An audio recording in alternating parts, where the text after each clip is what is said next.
सितंबर के एंड से अभी मार्केट जैसे नीचे चल रही है, तो क्या उसके बाद भी जो आपने क्वार्टर के बाद आपने स्टॉक की लिस्ट निकाली होगी, अक्टूबर नवंबर दिसंबर वाला क्वार्टर होगा, फिर उसके बाद भी आज हम फरवरी में बैठे हुए हैं, तो तब भी आप पोर्टफोलियो के बेसिस पे ही उसको एग्जिट कर रहे हैं, या फिर क्योंकि अभी तो मार्केट 15-16% नीचे है, तो यहाँ पर पोर्टफोलियो का 15% रिटर्न जनरेट करना मुश्किल नहीं हो जाएगा? मार्केट का हो गया है, मतलब एक अभी डिसेंट लेवल है टू एंटर। अच्छा। अगर कोई अभी एंटर करता है, जो अच्छे हाई ग्रोथ स्टॉक्स हैं जो कभी ले ही नहीं पा रहे थे, वो अगर 40% डाउन है तो फिर बनता है। जब मैंने स्टार्ट किया था तो मैं ऑप्शंस वगैरह पे ही ट्रेड करता था। मैं शायद अगर बड़ा पैसा शायद लूज़ करता ना तो शायद जल्दी रियलाइज़ होता।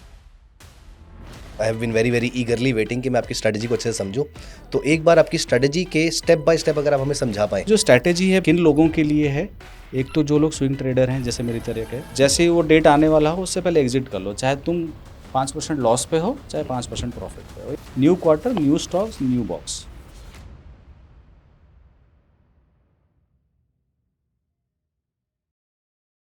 हाय दोस्तों, वेलकम टू आवर चैनल, जहां पर मैं आपके साथ लेकर आता हूं एक पॉडकास्ट और मैं कोशिश करता हूं कि जितने ज्यादा वैल्यू डिलीवर कर पाएं आपके लिए, सो दैट आप अच्छे इन्वेस्टर बन पाएं, अच्छे ट्रेडर बन पाएं, या जिस भी तरीके से आप फाइनेंशियल मार्केट में ऑपरेट करना चाहते हैं, आप जो यहां से बेस्ट सीख सकते हैं, उसके लिए मैं आपके लिए यहां पर गेस्ट लेकर आता हूं। तो आज इसी कोशिश में मेरे साथ है प्रकाश बेहुरा जी। प्रकाश जी पिछले 12 साल से भी ज्यादा टाइम से ट्रेडिंग कर रहे हैं। ये एक ऐसा unique form of trading style use करते हैं जहां पर फंडामेंटल और टेक्निकल दोनों को साथ में यूज करके अपने लिए अगले कुछ पीरियड के लिए, आप उसको स्विंग ट्रेडिंग बोल सकते हैं, पोजिशनल ट्रेडिंग बोल सकते हैं, वो अपनी लैंग्वेज में ज्यादा अच्छे तरीके से समझा पाएंगे इस चीज को।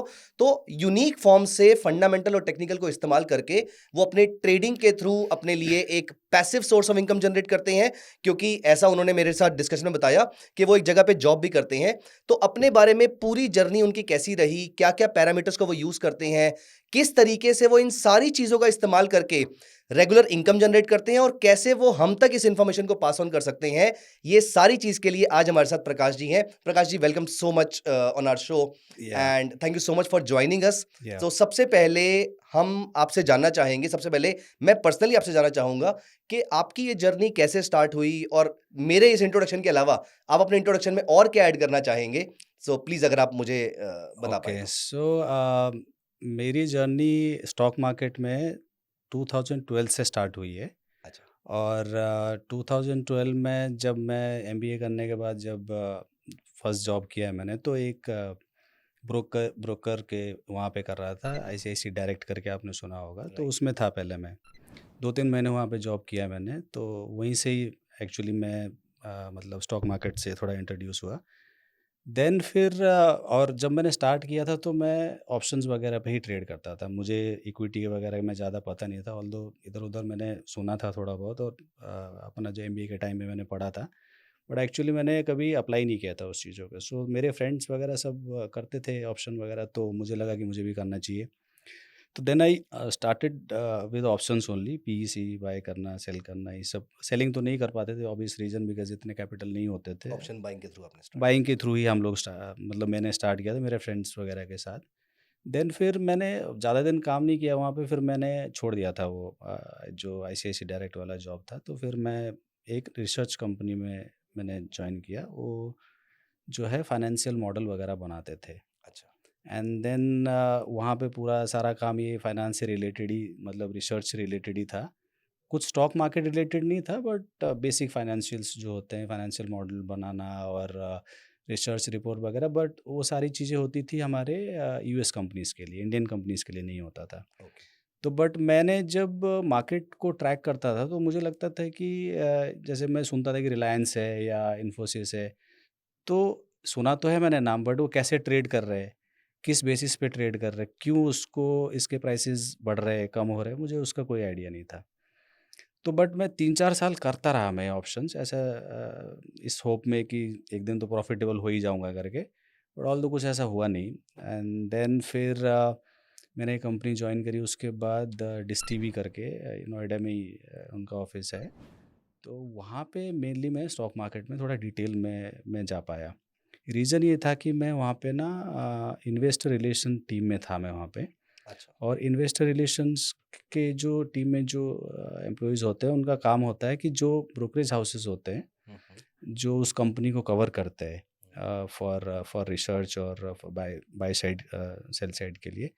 तो उनको डेटा प्रोवाइड करना है। और ऐसा नहीं कि अगर मान लो कोई ब्रोकर को किसी कंपनी से रिलेटेड, लिस्टेड कंपनी से रिलेटेड कोई डेटा चाहिए होता है, तो इन्वेस्टर रिलेशंस टीम में ही लेता है। तो आप अगर जितने भी बड़े कंपनीज देखोगे जो लिस्टेड हैं एनएससी बीएससी में, उन सारे कंपनीज का एक इन्वेस्टर रिलेशन टीम होता है। अदरवाइज अगर लिस्टेड नहीं है तो ज़रूरत नहीं होता इन्वेस्टर रिलेशन टीम की। बट वहाँ पे जब मैं इनसे बात करा ना, तो थोड़ा सा मैं डिटेल में मुझे जानने का मन करा कि होता क्या है, काम कैसे कर रही है ना स्टॉक। क्योंकि मुझे ये आइडिया लग गया था कि ऑप्शन से मैं नहीं कमा पाऊंगा। बट मैं कर रहा था, ऐसा नहीं कि मैंने बीच में छोड़ दिया कि नहीं ऑप्शन छोड़ देते हैं करके, क्योंकि होप। ये कौन से साल की आप बात कर रहे हैं? ये मैं बात कर रहा हूँ क्योंकि 2012 में तो सिर्फ मैं निफ्टी का ही पी और सी बाय करता था, मैं कुछ सेलिंग वेलिंग मैंने नहीं करी। देन अगर 15 के अराउंड का टाइम हाँ, है मैं ये। यही जानने की कोशिश कर रहा हूँ कि 2012 से आपने ट्रेडिंग स्टार्ट करी थी हाँ जी, हाँ ऑप्शन जी, बाइंग की, हाँ जी। तो 3 साल से आप लगातार ऑप्शन बाइंग कर रहे ऑप्शन थे कर फिर रहा उसके था, मैं बाद? बाइंग अच्छा। ही कर रहा था। और और तब आप प्रॉफिटेबल नहीं थे? बिल्कुल प्रॉफिटेबल नहीं था। नहीं, ऐसा नहीं है कि मुझे प्रॉफिट नहीं हुआ कभी, हुँ, मुझे प्रॉफिट हुआ। बट जब मैं ओवरऑल देखता था अपना कि मतलब 1 महीने बाद इस महीने क्या हुआ या 6 महीने में क्या हुआ, तो नेट-नेट में हमेशा से लॉस पे ही रहा। बट फिर ऐसा नहीं कि मैं किसी और चीज़ में मूव कर गया, मैं करता रहा। इसी होप में कि मैं तो फाइनेंस बैकग्राउंड का हूँ, मैंने एमबीए फाइनेंस किया हुआ है, तो मुझे ये तो मुझे लगता है कि मुझे आना चाहिए, मतलब मुझे पता होना चाहिए मैं कैसे लॉस में हो सकता हुँ, हूँ। तो हुँ, एक ईगो भी होता है जो फाइनेंस हुँ, बैकग्राउंड के लोग होते हैं। तो मैं करते हैं। जब मैं इन्वेस्टर रिलेशन में 3 साल काम करा, तो उस टाइम पे भी मैं नहीं करा, मैं ऑप्शन ही कर रहा था। जबकि डेली बात होती थी स्टॉक्स के बारे में ही, मेरी कंपनी के बारे में बात होती थी, हमारे कॉम्पिटिटर्स के बारे में बात होती थी। एयरटेल हमारा कॉम्पिटिटर था उस टाइम पे, राइट। क्योंकि डिश एंटीनाज़ वो भी कर रहे थे, है हाँ, ना? हाँ। तो उनके भी हम रिसर्च कर रहे हैं। और जो हमारी मीटिंग्स होती थी ब्रोकरेज के जो टॉप एनालिस्ट वगैरह होते थे, तो उन मीटिंग्स में ये सब बातें होती थी कि उसका आरपू ज़्यादा है, इसका तुम्हारा कम है, तुम्हारे बैलेंस शीट में ये प्रॉब्लम, ये सब है। अच्छा, बट स्टिल मैं स्टॉक की तरफ नहीं जा रहा, मैं अपना ऑप्शन पे ही कर रहा हूँ करके। अच्छा। बट अब फिर मैंने वहाँ 3 साल करीब जॉब किया, तो टोटल 6 इयर्स तो इसी में 3-3 साल मैंने दोनों कंपनीज़ में काम किया। Then I move to this company I currently working with, it's a publishing company. And इसको जॉइन करने के बाद ना मुझे लगा कि थोड़ा मुझे ना डिटेल में घुसना चाहिए कि क्या होता है ये चीज़ें सारे ना। क्योंकि मैं मोटा-मोटा, क्योंकि इतना ज़्यादा मेरी सैलरी भी नहीं थी कि मैंने बहुत ज़्यादा पैसे लूज़ किया है करके। बट मैंने मोटा-मोटा लगाया कि ढाई 3 लाख रुपए मैंने लूज़ किया होगा। क्योंकि प्रॉफ़िट भी हुए, लॉस भी हुए, तो नेट अगर पूरा 6 साल देखोगे। में? हाँ, 6 साल में, क्योंकि मैं बड़े बेट नहीं लिए कभी। हाँ, हाँ। कि ऐसा नहीं कि मैं किसी से उधार ले लिया, कि अगर थोड़ा 2-4 मैं प्रॉफ़िटेबल ट्रेड हो गए तो मैं किसी से 2-4 लाख रुपए उधार लेके कर लूँ, मैंने ऐसे नहीं किया। तो इसीलिए ढाई 3 लाख रुपए मुझे 6 साल में लॉस हुए, क्योंकि मैं 1 लॉट 2 लॉट पे ऐसे काम करता था। कभी ऐसा कॉन्फिडेंट नहीं हुआ कि मैं बहुत सारा पैसा लगा दूँ किसी से उधार-वधार लेके, लोन लेके। ऑल्दो मेरी क्रेडिट स्कोर वगैरह उस टाइम बहुत अच्छे थे। मैं चाहता तो लोन भी ले सकता था। बट इतना दिमाग था कि इतना सारा पैसा नहीं लगाना चाहिए, पता चले वो भी सारा हो जाए। तो 6 साल तो यही रहा मेरा। देन जब मैंने ये पब्लिशिंग हाउस जॉइन किया, तो ये ऐसे कुछ नहीं था कि इसने मुझे बोला कि बुक्स पढ़ लो करके। हुँ, हुँ। क्योंकि मेरे आस-पास इतने सारे बुक्स रहते हैं, अगर आप किसी पब्लिशिंग हाउस में जाओगे ना, तो चारों तरफ आप बुक्स दिखेंगे आपको। राइट। सारे शेल्फ्स जो बने होते हैं, बुक्स ही होते हैं वहाँ पे। तो हमारे ना वहाँ पे एक सेक्शन होता है, ट्रेडिंग एंड इन्वेस्टिंग की बुक्स रहते हैं वहाँ पे। अच्छा, around 100 you can find books related to stock market only. अच्छा। और मैं उसके सामने बैठता था बिल्कुल, जो मेरा क्यूबिकल था। तो मैंने कहा चलो, और मेरे जो बिज़नेस के एडिटर्स होते हैं वो मेरे सामने थे, तो उनसे बातचीत हुआ। मैंने कहा ये अच्छी-अच्छी चीज़ें लिखते हैं, तो मैं क्यों नहीं पढ़ता इसको करके। 1-2 बुक मैंने उठाई होगी स्टार्टिंग में। तो फिर मुझे थोड़ा-सा इंटरेस्ट हुआ कि, और मैं दिल्ली में रहता था उस टाइम, अब तो मैं नोएडा में रहता हूँ। तो दिल्ली से गुड़गाँव आपको पता ही है कितना टाइम लगता है, तो हाँ, हाँ। जाना-आना क्या करोगे बैठ के? तो मैंने कहा यही पढ़ लो। और मुझे ऐसा नहीं कि बीइंग इन पब्लिशिंग कंपनी, मैंने कभी ना जैसे कभी इंटरेस्ट नहीं रहा कि मैं नॉन फ़िक्शन पढ़ूँ या फ़िक्शन पढ़ूँ। मुझे इसी से रिलेटेड ही बुक्स अच्छे लगते हैं, हुँ। जो मार्केट से रिलेटेड होते हैं। और या क्योंकि एमबीए फाइनेंस किया था तो आपका तो इंटरेस्ट भी ज़्यादा उसकी यस, तरफ रहा यस। होगा। और मुझे सेल्फ हेल्प थोड़ा बहुत पढ़ता हूँ मैं। अच्छा। और अगर मैंने जितनी भी बुक्स पढ़े हैं आज तक अपने कंपनी में, तो 10% होंगे इधर-उधर के बुक्स, 90% मैंने स्टॉक मार्केट रिलेटेड ही पढ़ा है, क्योंकि हमारे यहाँ इंटरनेशनल के टाइटल्स भी होते हैं और लोकल टाइटल्स भी होते हैं। तो उससे थोड़ा बहुत मुझे आइडिया लग गया कि अगर सच में पैसे कमाना है ना, तो ऑप्शन से नहीं बनेगा वो बनेगा स्टॉक से। और मैं ये नहीं कह रहा हूँ कि ऑप्शन से नहीं बनता, मैं नहीं बना पाऊँगा। जो मुझे लगा, मैंने रियलाइज़ किया 6 साल में कि मैं ऑप्शन से नहीं बना सकता पैसे, बिकॉज़ मेरा नेचर जो है ना, वो ऑप्शन से फिट नहीं हो रहा है। मैं ऐसा इसलिए बोल रहा हूँ, क्योंकि ऑप्शन में क्या होता है ना, बड़ी जल्दी-जल्दी होता है सारी चीज़ें, कि 20,000 पॉज़िटिव हो गया, 50,000 पॉज़िटिव, 20,000 नेगेटिव, इस तरह का होता है। और मेरा ऐसा नेचर ही नहीं है, मैं बड़ा काम कंपोज़ वाला काम करना चाहता हूँ, बड़ा मतलब बैठे रहो लेके ना, उस टाइप का। तो इसको रियलाइज़ करने में टाइम लग गया थोड़ा, बट फिर मैं समझ गया, मैंने कहा नहीं, करना यही है मेरे को करके। मैंने जो शायद जो 6 साल लगाए ना, शायद नहीं लगाता मैं, अगर मुझे कोई गाइड करता। आज है लोगों के पास ऑप्शन। अगर आप मान लो यूट्यूब में जितने आप एक वीडियो देखते हो यूट्यूब में, उससे रिलेटेड वीडियोज़ आते हैं ना, तो आप एक पॉडकास्ट अगर देखते हो, तो उससे रिलेटेड भी तो पॉडकास्ट और आते हैं। तो अगर 10-12 पॉडकास्ट आज देख लो, आज की जो यंग जनरेशन है या जो आजकल न्यू इन्वेस्टर्स हैं, वो देखेंगे तो उनको आइडिया लग जाएगा कि मैं किस में पैसा बना सकता हूँ। मेरे टाइम पे वो कंटेंट नहीं था, तो जिसकी वजह से मे बी मुझे 6 साल लगे। दूसरी चीज़, मैं शायद अगर बड़ा पैसा शायद लूज़ करता ना, तो शायद जल्दी रियलाइज़ होता। मैंने बड़ा पैसा लूज़ नहीं किया है। ढाई 2 ढाई लाख या 3 लाख ज़्यादा से मैंने किया होगा, तो मेरी सैलरी के हिसाब से लगा था, ठीक है यार, करते रहते हैं, कुछ नहीं, एक ना एक दिन तो प्रॉफ़िटेबल हो जाएँगे ना करके।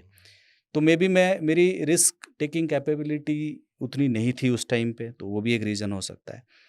और थर्ड थिंग एक क्या है कि अगर आप जब तक आप दूसरी नई चीज़ आप नहीं समझते हो ना, आपको दूसरे की डिमेरिट नहीं पता चलेगा, जो मेरा मानना है। ऐसा नहीं कि सही है ये चीज़। अब जब मैंने पढ़ा कि स्टॉक से कैसा ब बन रहा है पैसे, जब मैं इंटरनेशनल ट्रेडर्स को, जैसे मार्क मिनर्विनी है, इस तरह के जो बड़े-बड़े ट्रेडर हैं, उनको देखा मैंने, वो ऑप्शन से नहीं बना रहे पैसे। They are making money in stocks only, है ना? तो मैं क्यों नहीं बना सकता? अब बुक पढ़ने के बाद मुझे रियलाइज़ हो गया कि नहीं, ये मेरे को प्रॉपर सूट कर सकता है, ये मेरे नेचर टाइप का काम है, ना कि ऑप्शन। फिर ऐसा नहीं कि मैंने ऑप्शन ऐसे छोड़ दिया करके, बुक पढ़ते टाइम पे भी ना, मैं ऑप्शन वाली बुक भी पढ़ा मैंने। अच्छा। एक बुक मैंने कहीं और भी बोला है, एक बुक है बड़ी अच्छी, option as a strategic investment करके। अच्छा। बड़ी अच्छी बुक है, अगर कोई ऑप्शन जानना चाहता है, डिटेल में उसको जानना चाहता है, तो बहुत अच्छी बुक है। उसमें सारे स्ट्रैटेजीज़ जितने भी आप यूट्यूब में जितने स्ट्रैटेजीज़ देखते हो या अदर सोर्सेज़ से देखते हो, सारा कुछ है उसमें, विद एडजस्टमेंट्स। अगर आप जैसे मान लो स्ट्रैडल है, सबको पता है कि स्ट्रैडल ऐसे बनता है। बस स्ट्रैडल को एडजस्ट करना हर बुक में अच्छे से नहीं लिखा गया है, उस बुक में है। तो मैंने उसको भी जानने की कोशिश करी, मैंने बड़े अच्छे-अच्छे एक्सेल्स बनाए हैं, अब मैं आपको शेयर करूँगा। तो वो एक्सेल से इतने यूज़ करके, उन स्ट्रैटेजीज़ को भी यूज़ करके, तभी मैं प्रॉफ़िटेबल नहीं रहा। तो समथिंग इज़ रॉन्ग, जो मेरे को सूट नहीं कर रहा। देन आई रियलाइज़ कि नहीं, मुझे कुछ और करना चाहिए करके। फिर मैंने बड़े कम पैसे में चालू किया इन्वेस्टिंग। इन्वेस्टिंग का मतलब ये नहीं कि मैं लॉन्ग टर्म इन्वेस्टमेंट करता हूँ कि मैं लेके बैठ जाऊँ, मैं उसमें बिलीव नहीं करता। हो सकता है लोगों ने बहुत, लोग तो यही कहते हैं ना कि वेल्थ लॉन्ग टर्म होल्डिंग से ही बनता है, शॉर्ट टर्म से तो नहीं बनता। बट मैं उस तरह का भी नहीं हूँ कि इतना लॉन्ग टर्म बैठ जाऊँ कि मैं एशियन पेंट लेके बैठ जाऊँ 5 साल बाद, है ना? मैं उतना पेशेंस मेरे अंदर नहीं है। तो लार्ज कैप का अगर आप मैं बात करूँ, तो आप देखो ना, 3 साल अगर 4 साल देख लोगे तो नहीं है कुछ, और मैं अगर लार्ज कैप लेके बैठा हूँ तो मैं कितना कमा लेता? मुश्किल से 8% का सीएजीआर होता है। तो और मेरी इतनी बड़ी कैपिटल नहीं है कि मैं 10% सीएजीआर के लिए मैं वेट करता रहूँ। मुझे पहले कैपिटल बनाना पड़ेगा ना, हो सकता है जब मैं 10-15 करोड़ या 20 करोड़ के कैपिटल के रेंज में पहुँचूँ, तब मे बी मेरे लिए प्रॉफ़िटेबल हो सकता है लार्ज कैप, बिकॉज़ वो सेफ भी होता है ना, आप लेके बैठ जाओ, 10% 15% का CAGR is enough at that capital, that amount of capital. But आप स्टार्ट कर रहे हो, तो आप कैसे लॉन्ग टर्म कर सकते हो ना? तो इसीलिए मैंने कहा कि नहीं, शॉर्ट टर्म करूँगा। मुझे कोई आइडिया नहीं था कि स्विंग ट्रेडिंग भी करके कुछ होता है, जब आई वाज़ रीडिंग बुक्स। तो मैंने कहा शॉर्ट टर्म करेंगे, लेते हैं, कुछ दिन देखते हैं क्या होता है। तो मैंने किया कुछ दिन, 6, 7, 8 महीने मैंने किया। तो मैंने कहा प्रॉफ़िटेबल हूँ। मैं पुराना जब देखा, मैंने कहा 6 साल से जो नहीं हो रहा था, एटलीस्ट छोटा प्रॉफ़िट है, बट है तो सही ना प्रॉफ़िटेबल। किसी में गलत हो जाता था, तो फिर मैंने क्या कहते हैं, पोर्टफ़ोलियो लेवल पे मैं उसको काट देता था, कुछ करता। और थोड़ा बहुत ये भी है ना, स्टॉक में आप अगर मान लो गलत भी हो जाते हो, थोड़ा होल्ड करते हो तो आप आ जाता है वो। अगर आपने एक डिसेंट स्टॉक उठाया है, और मैंने उस time mid cap small cap में नहीं करा, जब मैं स्टार्टिंग में करा था मैं बड़े स्टॉक्स लिए मैंने। अच्छा।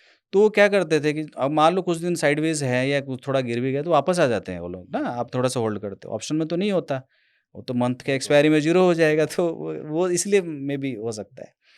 तो फिर मैंने जब ये बुक्स पढ़े ना, 2-3 बुक्स बड़े इन्फ्लुएंस किए मेरे को। एक how to make money in stocks करके है, ओनील करके राइटर हैं उसके, विलियम ओनील। और एक मिनरविनी के मैंने सारे वीडियोस देखे अच्छा। और बुक्स पढ़े उनके, और उनके जो पैटर्न्स, जो टेक्निकल पैटर्न्स यूज़ करते हैं वो देखा मैंने। और तो मैंने कहा कि ये पूरा कॉपी नहीं हो सकता है इंडिया में, जो मैंने रियलाइज़ किया, हो सकता है मे बी लोग करते होंगे।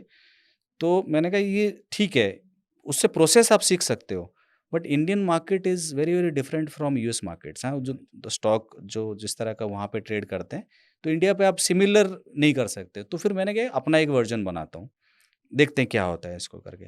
तो मैंने कुछ चीज़ें उनसे लिया, मिनेविनी से वाले स्ट्रैटेजीज़ से, कुछ मैंने ओनिल वाले बुक से लिए, कुछ इधर-उधर, क्योंकि फिर तो क्या है ना, ये यूट्यूब वगैरह आने लग गए थे। टेक्निकल का मुझे कुछ नहीं पता था। मैंने टेक्निकल एनालिसिस सीखा। मैं जब पीईसी करता था, तब मैं टेक्निकल में क्या देखता था, मतलब जैसे वही ये में क्रॉसओवर देख लो, कुछ कर लो। आप विदाउट नॉलेज अगर टेक्निकल को भी यूज़ करोगे ना, तो वो भी आपको लॉस ही देगा, प्रॉफ़िट नहीं हो सकता आपको। मुझे कोई बोल देता था कि ये इंडिकेटर नया आया है, यहाँ पे बाय आ जाता है, बाय करो, यहाँ सेल आ जाएगा, सेल करो, प्रॉफ़िटेबल। मैं लगा के, कभी-कभी क्या होता था, मैं इंडिकेटर लगा के बैठ के देखता रहता था कि अब बाय सिग्नल आएगा, तो बाय सिग्नल आया, मैं ले लिया। अब जब मैंने ले लिया तो थोड़ी देर बाद बाय सिग्नल ही हट जाता था वहाँ पे। ओह! क्यों? रीज़न क्या है, जो मैंने रियलाइज़ किया बाद में, काफ़ी सारे टेक्निकल इंडिकेटर जो होते हैं ना, वो लैगिंग इंडिकेटर होते हैं। राइट। जो ट्रेडिंग व्यू में जो इंडिकेटर्स बनाते हैं, वो अपना क्वेरी वगैरह लगा के, या जो भी उनका फ़ॉर्मूला वगैरह होता है, तो अब वो लैगिंग इंडिकेटर है। जैसे ही मतलब कैंडल क्लोज़ होने से पहले ना, जैसे मान लो आपने वीकली पे ट्रेड कर रहे हो, हाँ, कैंडल क्लोज़ होने से पहले वो बाय का सिग्नल आ गया आपके पास, ठीक है। आपने एंटर कर गए। हाँ, अब कैंडल जब तक क्लोज़ होगा ना, बाय का सिग्नल हट जाएगा वहाँ से, अच्छा। है ना? क्योंकि कैंडल क्लोज़ नहीं हुआ है। हाँ, हाँ, और क्या होता है, जब आगे का 2-4 दिन हो जाते हैं ना, हाँ। तो जो कैलकुलेशन उन्होंने बिठा रखा है कि इतने टाइम के बाद का डेटा को लेके वो जो भी टेक्निकल वो बनाते हैं, तो कभी-कभी रिमूव हो जाता है। कई सारे ऐसे इंडिकेटर हैं, मैं मतलब आपको। उसने आज बाय सिग्नल दे दिया हाँ, और 2 दिन के बाद भी वो रिमूव हो जाता है? ऐसा भी हुआ है मेरे वो साथ। आई थिंक वो जो एक रीपेंट वाला कॉन्सेप्ट होता है, रीपेंट वाला, बिल्कुल, कुछ-कुछ बिल्कुल। कुछ-कुछ हाँ, इंडिकेटर्स मैं के अंदर वो मैं चीज़ उस होती है। उसको नाम नहीं ले पाया, उसको रीपेंट हाँ, कहते हैं। तो मोस्टली तो नहीं कहूँगा मैं, हाँ, हाँ। कई सारे इंडिकेटर रीपेंट हो हाँ, जाते हैं। कुछ-कुछ इंडिकेटर्स रीपेंट तो होते हैं। जब मैं पहली बार ये ट्रेडिंग व्यू वाले इंडिकेटर से इंट्रोड्यूस हुआ ना, बड़ा खुश हुआ मैं।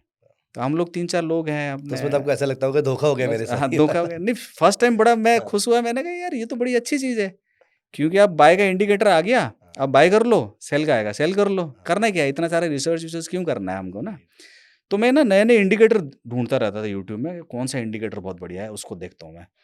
तो जैसे पता चल गया, और मैं बैक टेस्ट कर लेता था। हाँ, मैं कहा, "ये तो बढ़िया है, पीछे देखा मैंने कि बाय आया था यहाँ पे, यहाँ सेल आ गया था, तो इससे बढ़िया क्या चीज़ है?" तो फिर अपने दोस्तों-वोस्तों को फ़ोन करता था मैं कि अब तो खजाना हाथ लगा है, मैं बताऊँगा, राइट। कल आप बात करेंगे। तो करते थे 2-4 दिन, 10 दिन, फिर पता चलता फिर लॉस में है। तो फिर मैंने कहा टेक्निकल है, बट फंडामेंटल बहुत ज़रूरी है, अगर आप सच में ही इसको एज़ ए करियर या एज़ ए सीरियसली अगर आपको ट्रेडिंग को लेना है, तो आपको फंडामेंटल देखना बहुत ज़रूरी है। क्योंकि मैंने बाद में कुछ दिनों बाद जब मैंने देखा कि जिन स्टॉकों का फंडामेंटल अच्छा है ना, उनका टेक्निकल ना बढ़िया काम करता है। कोई से भी आप टेक्निकल लो, मान लो मोटा-मोटा। और हाँ वो जी, मेरे ख्याल से वहीं से आपका थॉट आया होगा कि कुछ स्टॉक जो अगर आप अच्छे खरीदते हो तो वो वापस अपने रेट पे आ जाते हैं, बिल्कुल, क्योंकि आप फंडामेंटल के ऊपर शुरू से फोकस कर रहे थे उसके ऊपर। बिल्कुल। क्योंकि आप पहले लार्ज कैप स्टॉक्स की बात कर रहे थे तो वहाँ पर वो ऑटोमेटिकली ऊपर आ जाते हैं क्योंकि वो फंडामेंटली साउंड है। फंडामेंटली स्ट्रॉन्ग और होते हैं। यहीं से मेरे ख्याल से आपका थॉट प्रोसेस डेवलप हुआ होगा कि फंडामेंटल और टेक्निकल दोनों को साथ में हाँ, लेना। दोस्तों, यहाँ तक अगर आपने वीडियो देखी है तो आई एम वेरी श्योर आपको ये सब कुछ समझ में आ रहा है और आप इंजॉय भी कर रहे हैं। लेकिन लॉन्ग टर्म में प्रॉफिटेबल बनने के लिए इसके अलावा बहुत कुछ चाहिए होता है। हर स्टॉक का मूवमेंट अलग होता है, इसीलिए ये स्ट्रेटजी आप सारे स्टॉक्स में नहीं लगा पाएंगे। You need different approaches for different type of stocks, for different type of products. और इसीलिए मैं लेकर आया हूं मोमेंटम स्विंग ट्रेडिंग स्ट्रेटजीज का एक कोर्स जो upsurge.club पे लाइव है। इस कोर्स में मैंने डिस्कस करी है 3 ट्रेडिंग स्ट्रेटजीज जो आपको एक प्रॉफिटेबल स्विंग और मोमेंटम ट्रेडर बना सकता है, जिसमें हर ट्रेडिंग स्ट्रेटजी में मैंने बात करी है सही एंट्री पॉइंट की, एग्जिट पॉइंट की, स्टॉप लॉस की, टारगेट की, कौन से स्टॉक पे ये स्ट्रेटजी फिट बैठेगी और कौन से पे नहीं। नॉट जस्ट दिस, इन सारी ट्रेडिंग स्ट्रेटजीज में I have created scanner for you, जिसके थ्रू आप रोज नए स्टॉक्स स्क्रीन कर सकते हैं, शॉर्टलिस्ट कर सकते हैं। तो आज ही upsurge.club के इस कोर्स में एनरोल करें, जिसका लिंक डिस्क्रिप्शन में दिया हुआ है। चलिए अब वापस चलकर अपनी स्ट्रेटजी कंप्लीट करते हैं। तो मेरी स्ट्रैटेजी जो है ना, जो मैं आजकल यूज़ करता हूँ, तो मेरा स्ट्रैटेजी 80-20 प्रिंसिपल में यूज़ करता हूँ। तो मेरा पहला जो स्टेप है, मैं फंडामेंटली हाई ग्रोथ स्टॉक को ढूँढता हूँ। अच्छा, जो क्या होते हैं कि क्वार्टरली बेसिस पे जो बहुत अच्छा रिजल्ट जिन्होंने दिया है, उन स्टॉक को मैं ढूँढता हूँ। तो मोटा-मोटा अगर आप देखोगे मार्केट में 4000 अराउंड स्टॉक ट्रेड करते हैं, लिस्टेड है। है ना? ट्रेड करते हैं जिनमें वॉल्यूम होता है, वैसे तो लिस्टेड तो कितने राइट। सारे हैं। तो उसमें आप 4000 में कैसे कर सकते हो? या तो आप टीवी देख लो, टीवी वाले बोलेंगे कि हाँ, ये वाला ले लो, तो तुम ले लो, बिना कुछ देखे। या तो फिर आप 4000 का कैसे ट्रैक कर सकते हो? नहीं कर सकते हो ना। तो मैंने कहा 4000 को कैसे करें? तो मैंने स्क्रीनर फिर यूज़ करना चालू किया। मैंने कहा कि पैरामीटर कुछ ऐसे डालता हूँ, मुझे जो-जो चाहिए उनको डाल के ना मैं उस 4000 को कम करके लाता हूँ 20-25 पे, अच्छा, है ना? तो 20-25 के बाद फिर मैं टेक्निकल पे जाऊँगा। मैं कोई बहुत ज़्यादा देखता नहीं, मैं आपको अभी स्क्रीन शेयर करूँगा मैं कैसे करता हूँ। एक प्रोसेस है, एक सिस्टम बेस्ड अप्रोच में फ़ॉलो करता हूँ और जो सिस्टम पे आता है ना, मैं ऐसे नहीं कि ब्लाइंडली भरोसा कर लेता हूँ। मान लो मेरी स्क्रीनर पे आ गया कोई स्टॉक और मैं कल उसको लेके ले लूँगा, नहीं, मैं उसको डीप डाइव करता हूँ। अच्छा, अगर 5 मिनट, अगर 10 मिनट मैं देख लूँ, क्योंकि मैं इतने सालों से कर रहा हूँ, तो 10 मिनट अगर मैं स्क्रॉल करता हूँ, तो मुझे आइडिया लग जाता है कि ये ना ठीक स्टॉक है, मतलब मेरे वॉच लिस्ट वाला स्टॉक है। तो फिर मैं उसको रखे रखता हूँ और मैं वेट करता रहूँगा कि जब तक उसका ना एक बाइंग पॉइंट ना आ जाए। और बाइंग पॉइंट आप कभी कोई डिसाइड नहीं कर सकते, वो आपका इंट्यूशन होता है। या तो कोई टेक्निकल फॉलो कर लो आप कि भई यहाँ पे आएगा तो मैं ले लूँगा। कभी-कभी अभी जैसे मेरे जो सर्कल में मेरे को पूछते हैं बाय कब करना है? मैंने कहा वो मेरे को भी नहीं पता बाय कब करना है। ज़रूरी नहीं कि मैंने जहाँ से बाय कर लिया वहीं से भागने लग जाएगा। नहीं, कितना भी अच्छा स्टॉक हो आपको नहीं पता लगा राइट, सकते। राइट। आप प्रोबेबिलिटी के बेसिस पे ही कर सकते हो, है ना? कि ये लेवल है जहाँ पे हमेशा से बाउंस मारता है स्टॉक और फंडामेंटली अच्छा है मेरा, मैंने इसके पे रिसर्च किया है, तो आप वहाँ पे 8% का रिस्क ले सकते हो। आप अगर आपने पूरे कैपिटल का 10% एलोकेट करा है किसी स्टॉक को, हुँ, किसी स्टॉक पे लगाने का, उस पे 8% के रिस्क लेके आप पोजीशन इनिशिएट कर सकते हो। और ज़रूरी नहीं कि वो सही हो जाए। अब बट आप अगर 10 ले रहे हो ना ऐसे, जितना मेरा अभी तक का एक्सपीरियंस है, काम करता है अच्छा। अगर आप मंथ भर भी होल्ड करते हो, 1 and half month to 2 month, तो आप 10 टू 15% आप मतलब जनरेट कर सकते हो। पर ड स्टॉक, पर स्टॉक नहीं, ओवरऑल पोर्टफोलियो ओवरऑल पे। पोर्टफोलियो हाँ, पे। So what I do basically is कि मेरा जो कैपिटल है ना, मैं उसको 10 पार्ट्स में अब थोड़ा मैं कम करने लगा हूँ, क्योंकि थोड़ा कॉन्फिडेंस कह लो या जो भी है। पहले मैं क्या करता था, 10 स्टॉक में डिवाइड करता था। अगर मेरे पास मान लो 10 लैक्स है मान लो, तो मैं 10 स्टॉक लेता था। इक्वल एलोकेशन पे इक्वल लेते थे आप? एलोकेशन अच्छा, है, हाँ। और वो भी वॉच लिस्ट पे जो स्टॉक है मेरे, उन्हीं पे ही मैं करूँगा ट्रेड। और एक साथ में 10 नहीं लूँगा मैं। मैं क्या करूँगा, एक-एक करके लूँगा। आज अच्छा है ये वाला, आज मेरे बाइंग लेवल पे, मैं आज उसको लूँगा। फिर मैं वेट करूँगा दूसरा कब आएगा। तो ऐसे करके मुझे 10-15 दिन लगते हैं पूरा पोर्टफोलियो बनाने के लिए। फिर मैं पोर्टफोलियो एक बार बन जाता है, मैं छोड़ देता हूँ। ये नहीं कि किसी में मेरे को प्रॉफ़िट आ रहा है मैं काट दूँगा उसको, नहीं करता मैं ऐसा। अच्छा। तो मैं होल्ड करूँगा, मैं पोर्टफोलियो बेसिस पे एग्ज़िट मारूँगा उसको।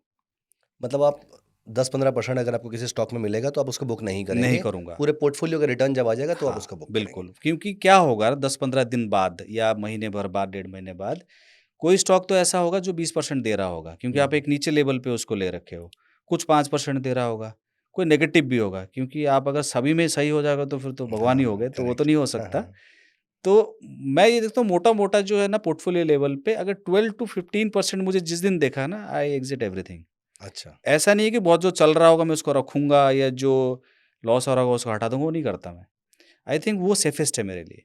अच्छा। बट अब क्या है, थोड़ा-सा आप ये कह लो कि एक्सपीरियंस हो गया जो भी है, अब मैं कर लेता हूँ ऐसे। जैसे मान लो मैंने 5 लिए हैं, क्योंकि कैपिटल भी मेरा बड़ा होता है, अब तो मैं जैसे 5 लेता हूँ तो कोई अगर मुझे आज लिया मैंने, 15% दे रहा है मेरे को हुँ, हुँ। 1 हफ्ते में या 2 वीक्स में, तो मैं उसको काट दूँगा।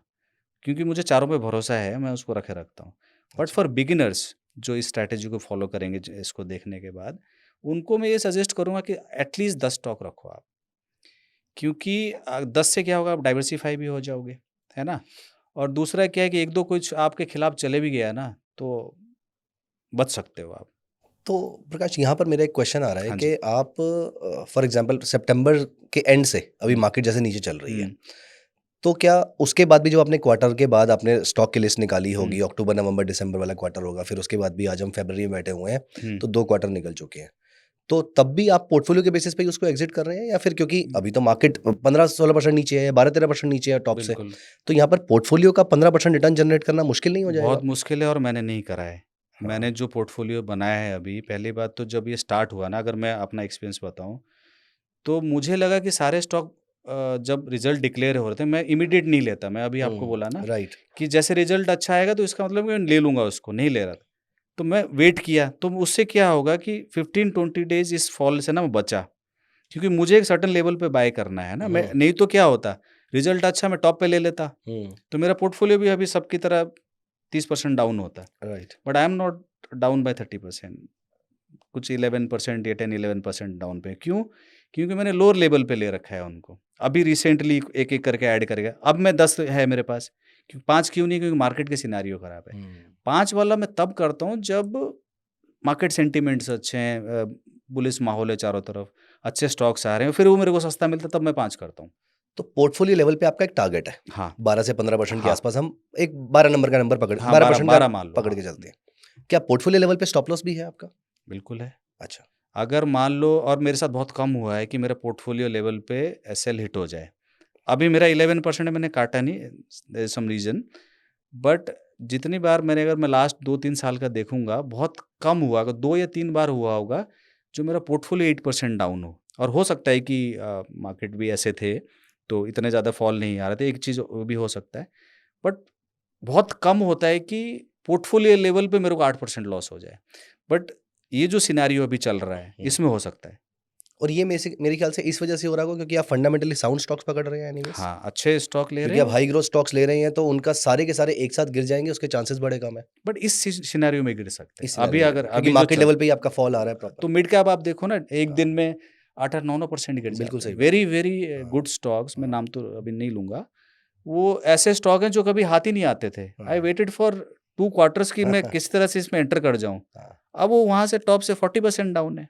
अब आप ले रहे हैं उनके स्टॉक्स को। मैं फुली इन्वेस्टेड हो चुका हूँ, थोड़ा बहुत कैपिटल है। अच्छा, बट मुझे नहीं लगता कि मैं ऐसे कमेंट करना नहीं चाहिए। मार्केट का हो गया है, मतलब एक अभी डिसेंट लेवल है टू एंटर। अच्छा। अगर कोई अभी एंटर करता है, जो अच्छे हाई ग्रोथ स्टॉक्स हैं, जो कभी ले ही नहीं पा रहे थे, हाँ। वो अगर 40% डाउन है, तो फिर बनता है उनको लेना। तो मेरे ख्याल से अभी बहुत इंतज़ार हो गया है हमारा, हमारे व्यूअर्स भी वेट कर रहे होंगे, and even even I have been very, very eagerly waiting कि मैं आपकी स्ट्रैटेजी को अच्छे से समझूँ। तो एक बार आपकी स्ट्रैटेजी के स्टेप बाय स्टेप अगर आप हमें समझा पाएँ कि बिल्कुल। किस तरीके से आप उसको कहाँ पर बाय करते हैं, कैसे वो आपकी वॉच लिस्ट में आता है, फिर बिल्कुल। कैसे वो आपके पोर्टफोलियो के अंदर आता है, क्या स्टॉप लॉस, क्या टारगेट, जो भी चीज़ें आप उसके अंदर नोटिस करते हैं। ठीक है। आपको लैपटॉप चाहिए होगा, हाँ जी, आप मुझे लैपटॉप चाहिए होगा। ओके, सो हाँ जी। प्लीज़ आप इसको लैपटॉप के थ्रू ही बिल्कुल लाइव जिस तरीके से हम करते हाँ हैं। जी। सो जैसे मैं बोल रहा था कि मैं पहले, सबसे पहले जो मेरा स्ट्रैटेजी है, सबसे पहले मैं क्या करता हूँ, जो हाई ग्रोथ स्टॉक्स होते हैं, उन्हीं को मैं पहले फ़िल्टर करता हूँ। देन फिर उनको क्या करता हूँ, मैं टेक्निकली ट्रेड करता हूँ। इंडिकेटर आप कोई भी यूज़ कर सकते हैं। मैं टेक्निकल इतना ज़्यादा फ़ोकस नहीं करता। 2-3 चीज़ें मैं सेटअप बता दूँगा, जो मैं यूज़ करता हूँ। अगर किसी को ठीक लगे, और वो अपना भी यूज़ कर सकते हैं, क्योंकि सबका टेक्निकल इंडिकेटर्स अलग-अलग यूज़ करते हैं करके। तो अब हाई ग्रोथ स्टॉक को ढूँढेंगे कैसे हम लोग, है ना? तो एक वेबसाइट है स्क्रीनर डॉट इन करके, जो राइट। मैं बहुत यूज़ करता हूँ, क्योंकि मैं इतना काम करके उसमें थोड़ा आइडिया लग गया कि कहाँ क्या-क्या चीज़ें कैसे होते हैं, फ़ॉर्मूलाज़ कैसे लगते हैं, ये सब चीज़ें। ऑल्दो सब कुछ अवेलेबल रहता है उसमें, जो-जो हमें बेसिक चीज़ें देखनी होती है, सारा डिटेल उसमें अवेलेबल होता है। हुँ, अच्छा, जो स्ट्रैटेजी है, मैं ये किन लोगों के लिए है? एक तो जो लोग स्विंग ट्रेडर हैं जैसे मेरी तरह के, और जो जॉब करते हैं उनके लिए भी हेल्पफुल है क्योंकि आपको बहुत ज़्यादा स्क्रीन टाइम नहीं देना पड़ेगा। और दूसरा क्या है कि जो शॉर्ट टर्म इन्वेस्टर हैं, क्योंकि लॉन्ग टर्म के लिए मैं इसलिए मना कर रहा हूँ क्योंकि लॉन्ग टर्म में ये mid cap and small cap stocks related strategy है। तो लॉन्ग टर्म में के लिए लार्ज कैप चाहिए होता है लोगों को ना, portfolio based mainly large cap based होता है।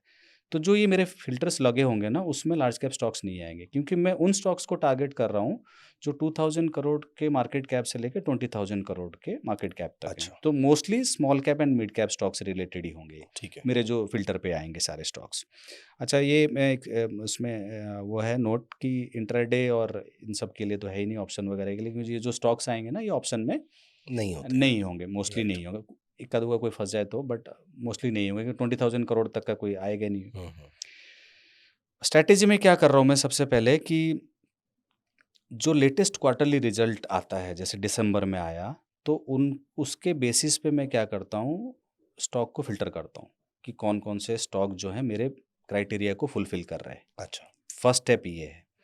सेकंड स्टेप क्या होगा कि अगर मान लो 20 स्टॉक आ गए उसमें फ़िल्टर में, तो उसमें से क्या करता हूँ मैं, फर्दर डीप डाइव करता हूँ उन 20 को। ऐसा नहीं कि अगर 20 स्टॉक आ गए तो 20 को लेके ऐड कर लूँ सीधा वॉच लिस्ट में। वॉच लिस्ट में ऐड नहीं करता मैं। उन 20 को पे मैं और थोड़ा-सा डीप डाइव करूँगा। बहुत ज़्यादा टाइम नहीं देना उसमें, 5 से 10 मिनट। क्योंकि आप फंडामेंटल पे अगर जैसे बात करने लोगों को ना, तो लोगों को लगता है पता नहीं क्या-क्या देखना पड़ता होगा। मैं उतना नहीं कह रहा हूँ। 2-4 चीज़ें बस देखना है कि ये ठीक है तो आप लेके वॉच लिस्ट में उसको ऐड कर दो। ज़्यादा तो ये डिटेल में। शॉर्टलिस्ट करने के बाद भी 5-10 मिनट के आसपास हमें एक नज़र हाँ, मारनी है हाँ। उसके ऊपर, हाँ। कुछ पैरामीटर्स जो आप बताने वाले हैं हमें, जो हाँ, देखने जब हैं। स्क्रीनर पे क्या होता है ना, आप जैसे पैरामीटर डाल दोगे, आपने सेव कर लिया, राइट। तो जैसे आप रन करोगे या रिज़ल्ट जैसे आने लगेंगे ना, तो हुँ। आपके स्क्रीनर पे वो स्टॉक जो उन क्राइटेरिया को फुलफ़िल कर रहे हैं, वो आपके स्क्रीनर पे आने लग जाते हैं। ठीक है। अब जैसे मान लो आज रिज़ल्ट सीज़न, क्योंकि जैसे इन्फी वगैरह के रिज़ल्ट स्टार्ट होते हैं 10-12 तारीख को, उसके बाद से रिज़ल्ट आना चालू हो जाता है। तो आप मान लो आज शाम को देख रहे हो, उसमें नोटिफ़िकेशन भी है। हुँ। गेट ईमेल का एक ऑप्शन होता है स्क्रीनर.इन में। तो आप जैसे उस क्लिक करके रखोगे ना, तो जब भी कोई स्टॉक आपका क्राइटेरिया फुलफ़िल करता है after declaring results in that quarter, तो आपको एक ईमेल नोटिफ़िकेशन आ जाएगा। तो आप हुँ। मान लो सपोज़ देखो कि 2 स्टॉक आ गए आज, तो हुँ। दोनों को 5-5, 10-10 मिनट लगाना है बस। अगर वो आपके और जो फर्दर चीज़ें मैं बताऊँगा, अगर वो फुलफ़िल कर रहे हैं, तो आप उसको लेके वॉच लिस्ट में ऐड कर दो। ट्रेड नहीं करना उस टाइम पे उसको। ये ईमेल वाला जो फीचर है वो फ्री वर्ज़न में वो फ्री अवेलेबल है। वर्ज़न में ही है, उसमें कुछ पेड वाला है नहीं। मैं जो भी बोलूँगा, चाहे स्क्रीनर हो, चाहे ट्रेडिंग व्यू हो, सारे फ्री वाले ही हैं, है ना? अलग से ठीक है। कुछ लेने की ज़रूरत नहीं है। ठीक। तो फर्स्ट स्टेप हमने डीप डाइव करा, सेकंड स्टेप हमने वॉच लिस्ट में ऐड कर लिया उनको। थर्ड स्टेप क्या होगा, हम इसको टेक्निकल के बेसिस पे हम लोग ट्रेड करेंगे। इंडिकेटर अपना भी यूज़ कर लो, जो मैं बताऊँगा आप उसको भी यूज़ कर सकते हो। ठीक है। और इसमें मैं आपको जो बता रहा था कि फंडामेंटल मैं बहुत ज़्यादा देखता हूँ। रीज़न ये है कि जो 2-3 चीज़ें मेरे को लगता है। एक तो क्या है कि आपको गलत होने के चांसेस कम हो जाएँगे, क्योंकि अगर आप बहुत अच्छा फंडामेंटली स्टॉक आपने शॉर्टलिस्ट किया हुआ है, हुँ। तो उसमें आपने ले भी लिया ना, तो 10% गिर भी गया ना, तो वापस आ जाता। तो चांसेस ऑफ बीइंग रॉन्ग जो है ना, वो बहुत कम है। और अदरवाइज़ अगर आप वैसे ही ले लो, तो बिना फंडामेंटल देख के आपको पता नहीं स्टॉक कितना गिर सकता है, कितना बढ़ सकता है। जिसे कुछ Warren Buffett margin of safety कहते हैं, हाँ, तो यहाँ मार्जिन पर ऑफ अच्छे सेफ्टी अंदाज़ मान हैं। लो, हाँ। क्योंकि आपने देख लिया कि वो अच्छा स्टॉक है, अच्छा ग्रो हुँ। कर रहा है, तो हुँ। चांसेस ऑफ बीइंग रॉन्ग थोड़ा कम होगा ना। ठीक है। दूसरा क्या है कि अगर आप फ़िल्टर डाल रहे हो कि उसकी डेट इक्विटी इतनी होनी चाहिए, इस तरह के 4-5 फ़िल्टर मैं यूज़ करता हूँ मोस्टली। तो उससे क्या होगा कि जो मेन रिस्क फैक्टर है ना, वो हट जाएँगे आपके स्टॉक में से। तो कोई अगर मान लो हाई डेट कंपनी है, हुँ। तो आपके फ़िल्टर में आएगा ही नहीं वो, है ना? ठीक है। तो इस अप्रोच से क्या होता है कि हाई रिस्क वाले जो स्टॉक होते हैं, आपके फ़िल्टर में नहीं आएँगे। ठीक है। थर्ड क्या है कि मुझे लगता है कि जो फंडामेंटल्स होते हैं ना, फ्यूचर ग्रोथ के लिए मोर रिलायबल होते हैं। टेक्निकल क्या है, टेक्निकल तो आप क्या है, आप देखो कि ये ब्रेकआउट हो गया, हुँ। आपको पता नहीं कहाँ तक जाएगा और कहाँ से वापस आ जाएगा। बट अगर आप ये देख रहे हो कि हर साल उसके रेवेन्यूज़ अच्छे ग्रो कर रहे हैं, प्रॉफिट अच्छा ग्रो कर रहे हैं, तो फिर आप एक अंदाज़ा लगा सकते हो कि आगे जाके इसके प्राइसेस बढ़ सकते हैं। हुँ। टेक्निकली आप इतना अंदाज़ा नहीं लगा सकते। Fundamentals are very kind of more reliable than technical. Technical. खाली टेक्निकल अगर देख रहे हो ना, तो वो ठीक नहीं है। दूसरा क्या है कि मैं टेक्निकल को, मैं ऐसा बोलना नहीं चाहिए, बट टेक्निकल को थोड़ा-सा ना मैं स्पेकुलेटिव टाइप का मानता हूँ। बिकॉज़ आप एक कैंडल और हाई लो क्लोज़ के हिसाब से जो जिन लोगों को टेक्निकल आता है, वो बहुत अच्छे से करते हैं। बट मैं नहीं मानता, क्योंकि शायद मुझे नहीं आता होगा टेक्निकल बहुत अच्छा। तो टेक्निकल को मैं थोड़ा उस एंगल में देखता हूँ कि स्पेकुलेटिव होता है, क्योंकि आपने देखा कि ये ब्रेकआउट हो गया, आपने ले लिया, या फिर कोई एक कप एंड हैंडल बन रहा है या कुछ ऐसा नहीं। कप एंड हैंडल चलता नहीं है, हुँ। कप एंड हैंडल बहुत अच्छा चलता है, बट अगर फंडामेंटल उस स्टॉक का अच्छा है ना, तो उसके चलने के चांसेस चांसेस जो है ज़्यादा हो जाते हैं। 80-90% होंगे। करेक्ट। और अगर आप विदाउट फंडामेंटल देखें आप क्योंकि कप एंड हैंडल ऐसा नहीं है कि सिर्फ अच्छे स्टॉक में, बुरे स्टॉक में भी बनते हैं, बुरे इन द सेंस कि जो जो थोड़े उतने ज़्यादा साउंड नहीं साउंड नहीं होते, होते। तो उसमें क्या होगा कि चांसेस जो हैं थोड़े कम होंगे। तो without knowing proper technical, without knowing proper reading books technical के बेसिस पे प्रैक्टिसिंग, अगर आप सिर्फ टेक्निकल बेसिस पे कर रहे हो ना, तो मैं उसको थोड़ा स्पेकुलेटिव एंगल में देखता हूँ। ऐसा नहीं कि मैं ये कह रहा हूँ कि टेक्निकली गलत है, वो नहीं मैं बोलना चाहता। मैं हाँ जी, हाँ एक जी, एक छोटी सी बात यहाँ पर मैंने नोटिस करी है आपके हाँ जी, बारे में, हाँ विद जी। Your permission. हुँ। आप बहुत ही हम्बल हैं, जहाँ पर आप ये मान के चलते हैं कि मार्केट में सब कुछ काम कर रहा है, मेरी लिमिटेशन रही होगी कि मैं नहीं समझ पा रहा हूँ उस हाँ, चीज़ तो को। अब तो ठीक है ना, क्योंकि सबका अलग-अलग क्योंकि है। मार्केट में ज़्यादातर लोग जो ट्रेड करना शुरू करते हैं, स्पेशली जो लोग पैसा कमा रहे होते हैं, उन्हें लगता है कि मुझे सब कुछ आता है और मेरी स्ट्रैटेजी जो वो बेस्ट है। हाँ। लेकिन आपने हमेशा से इस चीज़ के ऊपर फोकस किया है कि टेक्निकल काम करता होगा, मुझे नहीं आता है। हाँ। तो ये हम्बल रहना मुझे पर्सनली ऐसा लगता है, सक्सेसफुल ट्रेडर और इन्वेस्टर के लिए बहुत ज़्यादा इंपॉर्टेंट है। अगर हम खुद हम्बल नहीं रहेंगे, तो मार्केट हमें हम्बल बना देती है बिल्कुल, फिर। बिल्कुल, वो अब एक ना एक दिन बनना ही है। तो वही है टेक्निकल, ऐसा मुझे देखो टेक्निकल को मुझे ज़्यादा ज़रूरत इसलिए नहीं पड़ती है क्योंकि मेरा एक सिंपल सा अप्रोच है, अगर मान लो स्टॉक अच्छा आ गया मेरे पास, हाई ग्रोथ वाला स्टॉक है, तो अब टेक्निकल नहीं भी देखूँगा तो मुझे अगर सिंपल अगर मैथ वाले हिसाब से जाऊँगा, मान लो 100 है, हुँ, स्टॉक किसी 100 पे ट्रेड कर रहा था और रिज़ल्ट अच्छा है 120 पे हो गया, तो हुँ, मैं 120 पे क्यों लूँ उसको? हुँ, हुँ, अप्रोच क्या होना चाहिए कि या तो 100 के आस-पास मुझे मिल जाए, राइट, है ना? जो अच्छे रिज़ल्ट से पहले जिस पे प्राइस पे ट्रेड कर रहा था, या थोड़ा मुझे सस्ता मिल जाए। मैं सस्ते खरीदना चाहता हूँ, मैं उसको 120 पे नहीं खरीदना चाहता। राइट, अब टेक्निकल मैं उसको इंडिकेटर लगा के कर लूँ या वैसे ही मैं दिमाग में रख लूँ कि नहीं, रिज़ल्ट से पहले ₹1000 का था, अब रिज़ल्ट के बाद क्योंकि क्या होता है जब अच्छे रिज़ल्ट डिक्लेयर करते हैं कंपनीज़, तो बहुत ज़्यादा सूट कर जाता है, 20% बढ़ जाएगा, सॉरी 30% बढ़ जाएगा, इस तरह का हो सकता है।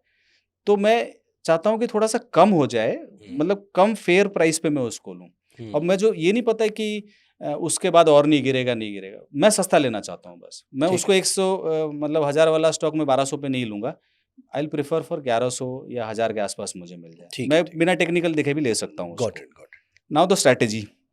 अब स्ट्रैटेजी में जो मैं पैरामीटर्स डालता हूँ उसमें स्क्रीनर पे क्या-क्या मैं डालता हूँ, 1-2 मतलब 4-5 चीज़ें हैं। एक तो मैं उसमें डालता हूँ कि जो year on year sales growth है, वो 10% से ज़्यादा होना चाहिए स्टॉक का, year on year sales growth आपकी, सेल्स ग्रोथ। जैसे अभी ठीक है, दिसंबर का रिज़ल्ट डिक्लेयर हुआ, हाँ, this December versus last year का दिसंबर का जो क्वार्टर वर्सेस क्वार्टर का जो ग्रोथ है, हुँ, ईयर ऑन ईयर जो ग्रोथ है 10% से ज़्यादा होना चाहिए सेल्स ग्रोथ। ठीक है, प्रॉफिट ग्रोथ भी 10% से ज़्यादा होना चाहिए।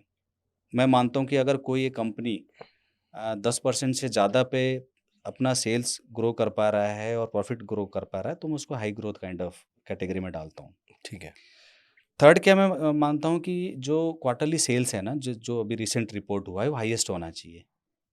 क्वार्टरली सेल्स ग्रोथ इस क्वार्टर का जो ग्रोथ नहीं, सेल्स की जो वैल्यू है। क्वार्टर का जो इस क्वार्टर का सेल्स का नंबर है, हाँ, वो अभी तक का हाईएस्ट होना हाईएस्ट चाहिए। होना चाहिए। अच्छा, but not for seasonally impacted companies. क्या कभी-कभी क्या होता है ना, जैसे हर कई कंपनी ऐसे होते हैं जिनका सितंबर का क्वार्टर हमेशा ही अच्छा आता है, हुँ, हुँ, हुँ। दिसंबर का नहीं आता।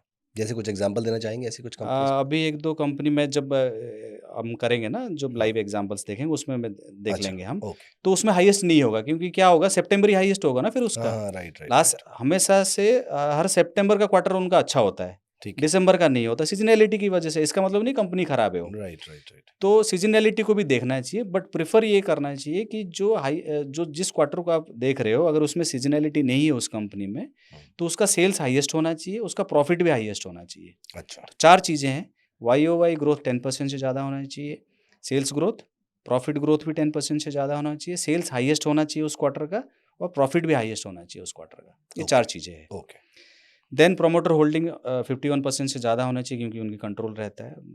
कई सारे ऐसे कंपनीज़ मिलेंगे आपको, अच्छी कंपनीज़ हैं, जिनकी होल्डिंग 40-42% होते हैं, जैसे परसिस्टेंट वगैरह टाइप के 20-30% की रेंज में उनकी प्रमोटर हो। इसका मतलब ये नहीं कि खराब कंपनी है वो। हुँ। बट आप फ़िल्टर में डाल दोगे तो इस तरह की चीज़ें नहीं होंगी, तो अब इतनी सारी कंपनीज़ हैं, तो क्यों करना है जो 50% के नीचे प्रमोटर होल्डिंग है जिसकी, है ना?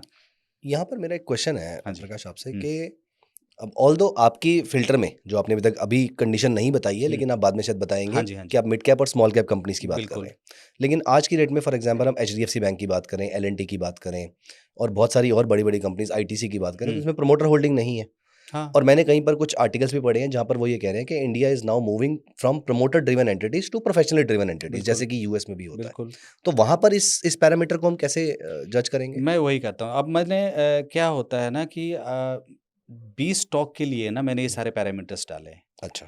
अगर मान लो कोई थोड़ा ज़्यादा मेहनत करना चाहता है, ये क्या है कि आप ऑफिस वाले जॉब करते हो आप या स्विंग ट्रेडर हो, बहुत ज़्यादा टाइम नहीं है आपके पास, तो क्या होगा इस तरह के फिल्टर से क्या होंगे 20 आ जाएंगे। But you right. Have some time अगर है आपके पास हम्म। तो आप इस फिल्टर को हटा सकते हो, अच्छा। बिकॉज आपके सारे पैरामीटर फिल कर रहे हैं, हम्म। फुलफिल कर रहे हैं।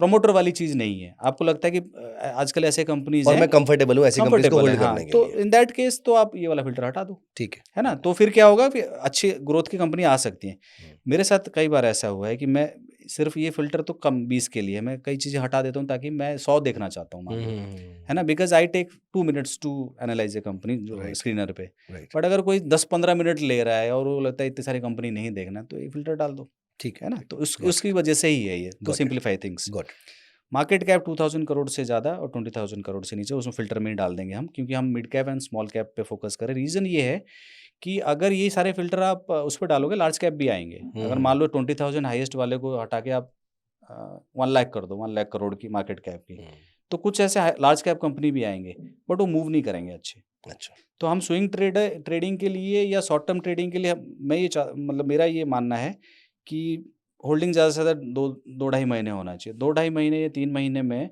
लार्ज कैप आपको इतना मूवमेंट नहीं देगा। ठीक है। ऐसा नहीं कि आप प्रॉफिटेबल नहीं रहोगे, रहोगे उसमें, बट इतने हाई रिटर्न्स नहीं मिलेंगे। तो इसीलिए मैं थोड़ा large cap, small cap sorry small cap and mid cap के होते हैं, उसमें मोमेंटम रहता है ना। तो कभी आपने एचडीएफसी को नहीं देखा होगा 8% बढ़ गया, ना बिल्कुल सही है बात। ना? बट आपने शक्ति पंप को, देखा है बिल्कुल। है ना, हाँ हाँ बिल्कुल। अपर सर्किट मारते रहते हैं, हाँ। सिलचर टैग ये सब इस तरह की हाँ। कंपनीज होते हैं ना, तो इसी बेसिस पे ही 20,000 तक है। ठीक है। और मैं एक और फ़िल्टर है इसमें एफआईआई होल्डिंग में मानता हूँ कि 2% से ज़्यादा होते हैं। रीज़न ये है कि जो एफआईआई होते हैं किसी कंपनी में जो इन्वेस्ट करते हैं ना 1-1.5% से ज़्यादा या 2% के अराउंड, तो बड़ा डीप डाइव करते हैं। राइट। आप हमको जो नहीं पता होगा ना वो एफआईआई डीआई को पता होता है ना? बिकॉज़ मुझे इसलिए नॉलेज है क्योंकि जब मैं इन्वेस्टर रिलेशन में था वो बहुत सवाल पूछते थे मेरे को ना, क्या होगा? प्लांट में आके घूमते थे हमारे साथ 2-2 दिन तक अच्छा। कि कहाँ मशीनरी लगी है, तुम स्टॉक्स कहाँ रखते हो, इन्वेंट्री। हमें इतना एक्सेस नहीं है। आप अगर आप किसी कंपनी के बारे में जानना चाहोगे डिटेल में ज़्यादा जानना चाहोगे तो आपको मैनेजमेंट एंटरटेन नहीं करेगा। बट अगर एफआईआई जाता है तो उनको सारे इन्फॉर्मेशन मिलता है, हम सब प्रोवाइड करते थे उनको।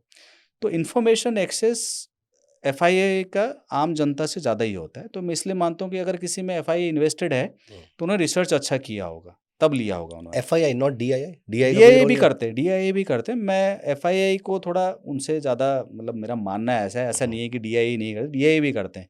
तो किसी कंपनी में अगर एफआईआई, डीआईए अच्छी होल्डिंग रख रहे हैं ना 2% से ज़्यादा, तो वो अच्छी कंपनी है वो। मतलब हम इसमें कंडीशन जो है वो FII वाली देख रहे हैं। मैंने एफआईआई वाली डाली है, तो अगर कोई थोड़ा और देखना चाहता है तो डीआईए भी डाल सकते हैं, उसमें ठीक कुछ नहीं है। या तो एफआईआई 2% से ज़्यादा हो या फिर डीआईए 2% से बट ज़्यादा DI हो। का एक प्रेशर ये भी है कि जैसे इंडिया में आज की डेट में म्यूचुअल फंड में बहुत सारा इन्वेस्टमेंट आ रहा है, हाँ, तो उनके पास उनकी मजबूरी भी हो सकती है कि स्टॉक मार्केट में इन्वेस्ट करना ही है मुझे, यस, अदरवाइज मैं रिटर्न कैसे जनरेट यस। करके बट दूंगा। एफआईआई के साथ ऐसा FII के नहीं पास है। ऐसी हाँ, मजबूरी हो तो सकता है ना हो। इसीलिए मैंने एफआईआई रखा है। बट अगर एफआईआई किसी में 2% से ज़्यादा है, वो गुड कंपनी है। परफेक्ट।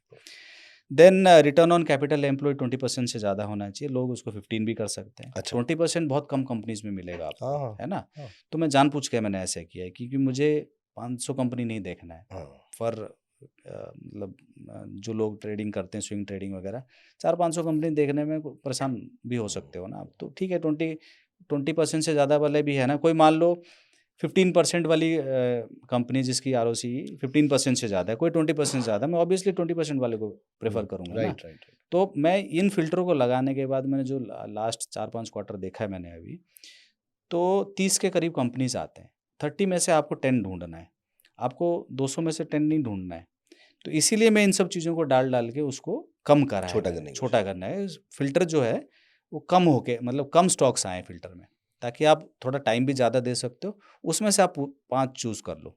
बट अगर उस समय हमारे पास ऑलरेडी सिर्फ किसी टाइम पे मान लेते हैं हाँ, कि हाँ। सिर्फ 4-5 कंपनीज आ रही हैं, हुँ। तो आप ये ROC वाले फिल्टर को थोड़ा सा कम भी कर देंगे, लाइट भी कर देंगे, 15% 17% कुछ ऐसा भी कर सकते वो भी हैं क्या? कर सकते हैं। देखो अब जैसे मैं कह रहा हूँ कि लोगों के लिए कम करने के लिए, तो मैं ऐसी भी कंपनी देख लेता हूँ जो 15% है। क्योंकि अब जैसे आप 15% डालोगे ना तो फ़िल्टर पे आपके 30 नहीं आएँगे कंपनीज़, तो फिर आएँगे 70-80।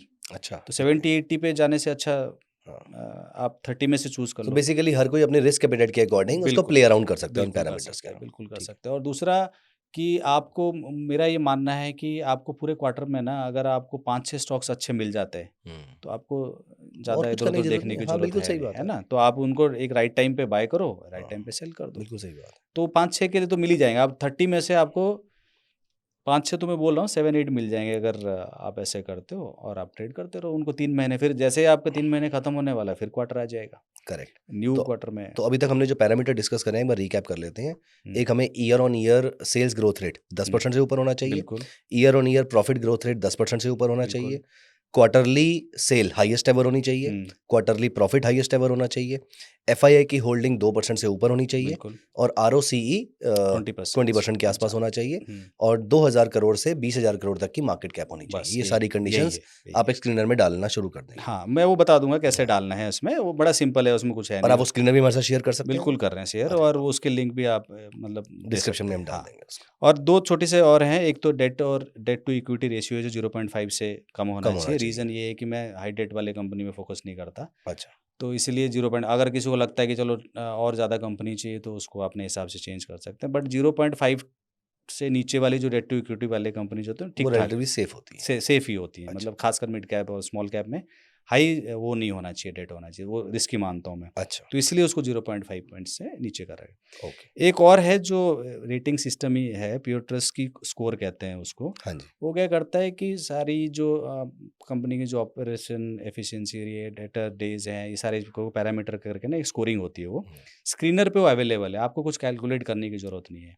तो उसमें मैं उसको डाल के रखता हूँ 5 से ज़्यादा होना चाहिए। अच्छा, तो सारे स्टॉकों का वो अपने आप कैलकुलेट करता है रिज़ल्ट के बाद। तो 5 से ज़्यादा होगा तो तभी आपके फ़िल्टर में आएगा। अगर 5 से कम है, मैंने जब देखा है लास्ट में जब मैं बैक टेस्ट करता था, तो उन कंपनीज़ में प्रॉब्लम होती थी कुछ ना कुछ, जो हमें नहीं दिखता था और हम फेस ऑफ उस पे नहीं दिखता था। बिकॉज़ आप जब एनालाइज़ कर रहे हो ना किसी कंपनी को, तो आप सारी चीज़ें नहीं देख सकते हो। राइट। 5 मिनट में सारी चीज़ें देख के एनालाइज़ नहीं कर सकते। तो इसलिए मैंने इसको डाला कि जो प्यूटर्स की स्कोर है, अगर 5 से ज़्यादा है तो डिसेंट कंपनी है वो। एक बार 2 मिनट आपके स्पेंड कर पाएँगे? पेट्रोल्स बोलिए। के स्कोर में हम क्या-क्या देखते हैं? इसमें अगर मैं मोटा-मोटा देखो प्रॉफ़िटेबिलिटी क्या है, कि मार्जिन्स क्या कर रहे हैं। मार्जिन्स में क्या होगा कि मान लो ऑपरेटिंग मार्जिन लास्ट क्वार्टर में 30% था। अब अगर 25 हो गया समथिंग इज़ रॉन्ग, है ना? अच्छा, तो फिर उसमें क्या होगा अगर 28-29 है तो उनकी अलग स्कोरिंग होती है, ठीक है? लिवरेजेज़ में होगा कि कितना ये जो क्या कहते हैं उसको प्लेस कर रखा है उन्होंने, अच्छा, है ना? प्रोमोटर वो भी एक पैरामीटर होता है। ऑपरेशन एफिशिएंसी में कि कैश फ्लोज़ कैसे हैं, डेटर डेज़ कैसे हैं उसके, रिसीवेबल डेज़ कैसे हैं। ओके, तो ये सारे को कंबाइन करके उनकी एक रेटिंग जो स्क्रीनर कैलकुलेट करता है ऑटोमेटिक, और वैसे कैलकुलेट करना मुश्किल होता है तो हम उसको ऐसे ले सकते हैं कि 5 से अगर ज़्यादा है ना वो सेफ कंपनी है। 5 and more than 5। More than 5, 5 and more than 5 या ठीक, 5 से ज़्यादा कर दो आप तो अच्छी कंपनीज़ ही आएँगी उसके अंदर। ठीक है, ठीक, तो ये बेसिक पैरामीटर्स हैं जो स्क्रीनर पे डालना है। ठीक है। अब क्या है मैं स्क्रीनर डॉट इन यूज़ करता हूँ तो इसको करना कैसे है, तो जब आप स्क्रीनर पे लॉगिन करते हो फर्स्ट टाइम, तो आप जो भी जीमेल आईडी वगैरह यूज़ करके आप लॉगिन कर लो, तो फर्स्ट जो पेज आता है ना उसमें क्रिएट न्यू स्क्रीन करके एक ऑप्शन होता है, इस तरीके का होगा। यहाँ पर मैं अपने व्यूअर्स को ये भी बता दूँ कि अपसर्च प्लेटफ़ॉर्म पे हमारा एक पूरा कोर्स है, जहाँ पर आप पूरा का पूरा स्क्रीनर स्क्रैच से लेकर एंड तक आप उसको सीख सकते हैं। और स्क्रीनर जिन्होंने बनाया है, उन्हीं दोनों प्रमोटर्स ने ही आके, उन्हीं फाउंडर्स ने आके पूरा स्क्रीनर का प्लेटफ़ॉर्म आपको सिखाया है। आप नीचे डिस्क्रिप्शन में जाके उसके लिंक पे क्लिक कर सकते हैं और आप उस पूरे कोर्स को भी सीख सकते हैं, and that is absolutely free of cost for you. जो पैरामीटर्स हम लोग यूज़ कर रहे हैं ना स्क्रीनर में वो फ्री वर्ज़न में ही है। अगर किसी को बहुत ज़्यादा डीप डाइव करना है और चीज़ें देखनी क्योंकि कुछ और फीचर्स हैं पेड वाले में, तो आई थिंक फ्री वाले में हो जाएगा। और अगर क्योंकि उसमें बहुत अच्छे-अच्छे फीचर्स हैं प्रीमियम में अगर कोई यूज़ करता है, बट अदरवाइज़ अपने स्ट्रैटेजी के लिए ज़रूरत है नहीं, बट अगर कोई ऑलराइट, करना चाहता है तो ठीक अपना। है। तो जब आप लॉगिन करते हो तो इस तरह का एक जो स्क्रीन आता है तो उसमें लिखा हुआ होता है क्रिएट न्यू स्क्रीन करके। राइट, तो आप उस पे क्लिक करोगे जैसे, तो एक बॉक्स बना हुआ आएगा उसमें पैरामीटर डालना है। हुँ, तो मैंने जो ये पैरामीटर सारे हैं ना मैंने यहाँ पे डाल दिए, किस तरीके से डालना है वो भी मैंने लिख रखा है यहाँ ठीक पे, है, कि वायु ग्रोथ इतनी होनी चाहिए। जो उनका लैंग्वेज है, कोडिंग का लैंग्वेज, वो कोड मैंने डाल रखा है यहाँ पे। ठीक है, अदरवाइज मैं आपको स्क्रीन का जो लिंक है वो दे दूंगा, तो people can use that as well, ठीक है, है ना? ठीक वो है, बना बनाया है पहले ठीक है, से। और कोई अपना बनाना चाहता है इन पैरामीटर्स को, just copy and paste there and run this query करके एक ऑप्शन आएगा नीचे। तो उसको जैसे आप डालोगे तो फिर स्क्रीनर आ जाएंगे, मतलब कौन कौन से कंपनी हैं जो पैरामीटर उसको फुलफिल कर रहे हैं वो सारे स्टॉक आ जाएंगे। मैंने कल रन किया था इस स्क्रीनर को, तो टोटल 23 कंपनी आ रहे हैं अभी तक। ठीक है, जो दिसंबर क्वार्टरली रिजल्ट जो हमने अभी अभी कुछ भी आ भी रहे हैं रिजल्ट्स अभी, तो अभी तक तो मेरे वाले जो स्क्रीनर है जिनमें मैंने ये पैरामीटर डाला हुआ है उसमें 23 कंपनीज आ रहे हैं। मैंने पीपीटी में इसमें डाला है 15 कंपनीज, अच्छा। जो 1 to 15 जो आ रहे थे मैंने वो नीचे वाले नहीं डाले हैं। तो ये जो कंपनीज हैं, मैं एक डिस्क्लेमर के हुए ऐसा नहीं है कि इसको लोग देख के ले लें करके, क्योंकि कंपनी के नेम्स हैं इसमें, और पता चला कि लोगों ने इसको देख के ही ले लिया करके। आपको इसमें डीप डाइव भी करना है, अपने हिसाब से देखना होगा। मतलब ये है कि इसको ब्लाइंडली आप बाय मत करने लग जाओ। लोगों का क्या होता है, कहीं देख लेते हैं, कुछ ट्विटर पे देख लिया तो ले लिया करके, ऐसा भी तो कर राइट, लेते हैं ना। राइट, तो वो राइट। डिस्क्लेमर है मेरी तरफ से। अब ये 15 जो कंपनी आए ना इसमें, जो मैंने इसमें यहाँ डाला पर हुआ है। इफ यू हाँ जी, हाँ कैन जी। हाँ जी। अलाउ मी अ क्वेश्चन, हुँ। आपने बोला कि मैंने नीचे से 8 कंपनीज हटा दी, टोटल 23 कंपनी आ रही, मैंने 15 ली हैं। तो ये सॉर्टिंग किसी बेसिस पे कर रखी थी आपने, नीचे नहीं, वाली नहीं, 8 का मैंने मतलब? हटाई नहीं, मैंने पीपीटी में 15 डाले हैं, टॉप टू 15, और नीचे वाले भी हम। अच्छा, मतलब हमें ट्रैक तो पूरी 23 कम हाँ, करनी हाँ, है। पूरे ओके, 23 को ही ओके, करना है। हाँ, मैं सिर्फ पीपीटी में वो शुरू के ठीक है, 15 डाले हैं, मैंने कहा ठीक 2-2 है, पेज हो जाएँगे तो ठीक है। डिस्कशन मुझे लंबा लगा हो शायद उस जाएगा। 23 में से कुछ कंपनीज हमने नहीं, नहीं, हटानी नहीं, है नहीं, किसी अभी वो पैरामीटर। टोटल 23 को ही देखना है हमें, क्योंकि ठीक उसमें है, भी अच्छी कंपनीज़ हैं। ठीक है। तो अब ये जो 15 आएँगे ना, तो अभी क्या करना है, इस पे एक-एक करके ना, अब जैसे अगर 15 को देखोगे तो किसी एक लिंक पे अगर क्लिक करोगे ना, तो उसके डिटेल आ जाते हैं उस पे। जैसे अब मान लो कोई राइट, कंपनी आ गई, जैसे इसमें टिप्स म्यूजिक दिखा रहा है, राइट, मैं किसी को रिकमेंड नहीं कर रहा किसी को बाय सेल करने के लिए। जैसे आप क्लिक करोगे ना, तो उस कंपनी की पूरी डिटेल आ जाती है। ठीक है। पीएनएल आ जाएगा, क्वार्टरली, फिर एनुअल वाला आ जाएगा, फिर उसकी बैलेंस शीट आ जाएगी, कैश फ्लो स्टेटमेंट, पूरे टेबल प्रॉपर तरीके से बना हुआ आता है। तो मैं आपको डिटेल में बताता हूँ कैसे-कैसे देखना है। अब जैसे फर्स्ट जो टेबल होता है उसमें क्वार्टरली रिजल्ट्स का होता है। तो उसमें क्या है, मैंने ये 3 चीज़ें हाइलाइट कर रखी है जो मैंने आपको अभी बताया, कि सेल्स वाली लाइन देखनी है, और ऑपरेटिंग मार्जिन वाली लाइन देखनी है, और नेट प्रॉफिट वाली लाइन देखनी है। ये अच्छा, 3 लाइन देखनी है जो हमने स्क्रीनर पे डाला है। अब इसमें क्या देख रहे हैं हम, कि क्या सेल्स ग्रोथ इसमें हाईएस्ट है, क्योंकि हम इसको स्क्रीनर पे नहीं डाल सकते। नहीं, सेल्स ग्रोथ नहीं, सेल्स का जो वैल्यू है for that hmm, particular quarter, क्या वो हाईएस्ट है कि नहीं है। बिकॉज़ आप पैरामीटर में नहीं डाल सकते ना उसको। करेक्ट, तो करेक्ट, आप यहाँ शुरू से, क्योंकि 10 क्वार्टर होते हैं कम से कम, तो 10 क्वार्टर में देख लो कि इस क्वार्टर का हाईएस्ट है कि नहीं है। चेक कर लिया आपने, एक पैरामीटर सेट हो गया। ऑपरेटिंग मार्जिन वाली लाइन में क्या देखना है, कि मार्जिन बहुत ज़्यादा कम तो नहीं हो रहा। मान लो 40% था प्रीवियस क्वार्टर में, अब 35 रह गया, तो फिर लिस्ट में नहीं रहेगा वो। तो अच्छा, वहीं से ही वो हटा देंगे हम, फिर टिप्स म्यूजिक हमारे पार्ट में नहीं रहेगा। अच्छा। तो इस तरीके से करके 40 से देखें। 39 चलेगा, 38 चलेगा, ज़्यादा एक होगा तो भी एक डेढ़ चलेगा। परसेंट चलेगा, ज़्यादा तो ऑब्वियसली अच्छा ही है, हाँ, बट कम नहीं होना चाहिए बहुत ज़्यादा बट जो drastically. Company for example low margin वाली कंपनी है, उसमें कम लेकिन उसका होगा। मार्जिन बढ़ रहा है, तो हाँ, कोई प्रॉब्लम नहीं है हमें? कोई प्रॉब्लम नहीं। रेंज, अब जैसे मान लो किसी का 6% का रेंज है मार्जिन का, हाँ, राइट। उसका अगर मान लो 5.5% मार्जिन है, दैट्स ओके, हुँ, है ना? बट अगर किसी का मार्जिन लेवल प्रीवियसली 20% है, अभी है 17%, हुँ। Something is wrong. तो तो वो ब्रॉडली फिर मान लें कि जो हमारा मार्जिन चल रहा है, हुँ, उसका 1 स्टैंडर्ड डेविएशन या फिर उसका 10% मान लें हम? फॉर एग्ज़ाम्पल 10%, 6% हाँ, का हाँ, हाँ, 5.5% तक ठीक है, हाँ। 5% इज़ नॉट वेरी गुड। हाँ, बहुत ज़्यादा गिरना, क्योंकि कुछ ना कुछ गड़बड़ है कंपनी में, क्योंकि ऐसा क्यों हो रहा है? जब 8-10 क्वार्टर में 20% का मार्जिन था, तो अभी ऐसा क्या हो गया जो 15% हो गया ना करके। तो अगर ये चीज़ें नहीं होता है, अभी मान लो इसमें तो क्या हो रहा है कि मार्जिन जो है ना 28% से 31% हो रहा है। मैंने कंपनी का नाम नहीं लिखा, तो अब 31% हो रहा है, हुँ, तो ये तो ठीक है अपने लिए। तो ये हमारे, अब फिर हम आगे बढ़ रहे हैं। फिर नेट प्रॉफिट देख रहे हैं, ये भी हाईएस्ट है। तो ये हमारा क्वार्टरली जो है तीनों क्राइटेरिया फुलफिल कर गया इसने। अब एनुअल वाले पे सेम टेबल है। हमने सेल्स देखा, हाईएस्ट है। अ, पुराना मैं बता रहा हूँ, क्योंकि सेबी का है ना रूल, 3 महीने पुराना वाला दिखा सकते हैं। और ओपीएम भी हमने देख लिया, और नेट प्रॉफिट पे देखोगे तो हाईएस्ट है। तो ये जो एनुअल और क्वार्टरली में है, जो हमारे पैरामीटर्स फुलफिल हो रहे हैं अभी तक। नेक्स्ट जो है बैलेंस शीट है। बैलेंस शीट में कुछ नहीं देखना। बैलेंस शीट वाले टेबल में एक ही लाइन देखना है, सिर्फ बोरोइंग्स की लाइन। बोरोइंग्स की लाइन में हमें ये देखना है कि बोरोइंग्स क्या ड्रास्टिकली इंक्रीज हो रहे हैं, नहीं तो नहीं हो रहे हैं ना। मान लो 20 करोड़ का बोरोइंग था लास्ट हुँ, क्वार्टर, हुँ, अब हो गया मान लो 40, क्योंकि उसका एवरेज ही बोरोइंग का जो चल रहा था पुराने सालों में, तो 20 करोड़ ही रहता था। तो अभी 40 क्यों हो गया? हो सकता है वो कैपेक्स कर रहे हो, हुँ, बट उसका रिजल्ट बहुत दिनों बाद आएगा। कैपेक्स में तो फिर टाइम लगता है ना उसका हुँ, इम्पैक्ट आने के लिए, आपके स्टॉक प्राइसेस पे और सब में। तो इसीलिए मैं देखना चाहता हूँ सिर्फ बोरोइंग वाले लाइन में, कि बोरोइंग बहुत ज़्यादा तो नहीं बढ़ा। अब मेरे को सवाल आते हैं कि 50 करोड़ था और इस बार 55 हो गया, दैट्स ओके। पर 50 का 100 करोड़ हो जाएगा तो गड़बड़ है ना? क्योंकि राइट। 50 से 45 हो सकता है, 55 हो सकता है, 60 हो सकता है, वो चलेगा। बट बहुत ज़्यादा नहीं होना चाहिए। हुँ, और एक चीज़ इसको सेल्स रेशियो पे भी देख सकते हैं। मान लो किसी का टॉप लाइन है 1000 करोड़ की, है ना? सेल्स जो है 1000 करोड़ की है, उसका डेट है 50 करोड़। अब वो मान लो 1500 करोड़ हो गया नेक्स्ट ईयर में। अब वो तो उसी हिसाब से अगर डेट थोड़ा बढ़ भी जाता है तो चलेगा, अच्छा। बट वो फ्लैट है या 10% बढ़ रहा है और ये डबल हो गया तो प्रॉब्लम है वो। ठीक है। तो इसलिए सिर्फ बोरोइंग वाले में ये देखना है कि बोरोइंग्स बहुत ज़्यादा तो नहीं बढ़ रहे हैं, और अगर बढ़ रहे हैं तो उस स्टॉक को हम वॉच लिस्ट में नहीं डालेंगे। ठीक है। फिर शेयर होल्डिंग पैटर्न में 3 चीज़ें देखनी है कि प्रमोटर होल्डिंग ऑब्वियसली हमने फ़िल्टर पे डाल दिया कि तो 50% से ज़्यादा होना चाहिए, तो 50% से ज़्यादा वाले ही आएँगे इस वाले में। एफआईआई डीआई में देखना है हमें कि क्या हो रहा है एफआईआई डीआई में। एफआईआई में क्या है कि बढ़ रहा है, कम हो रहा है।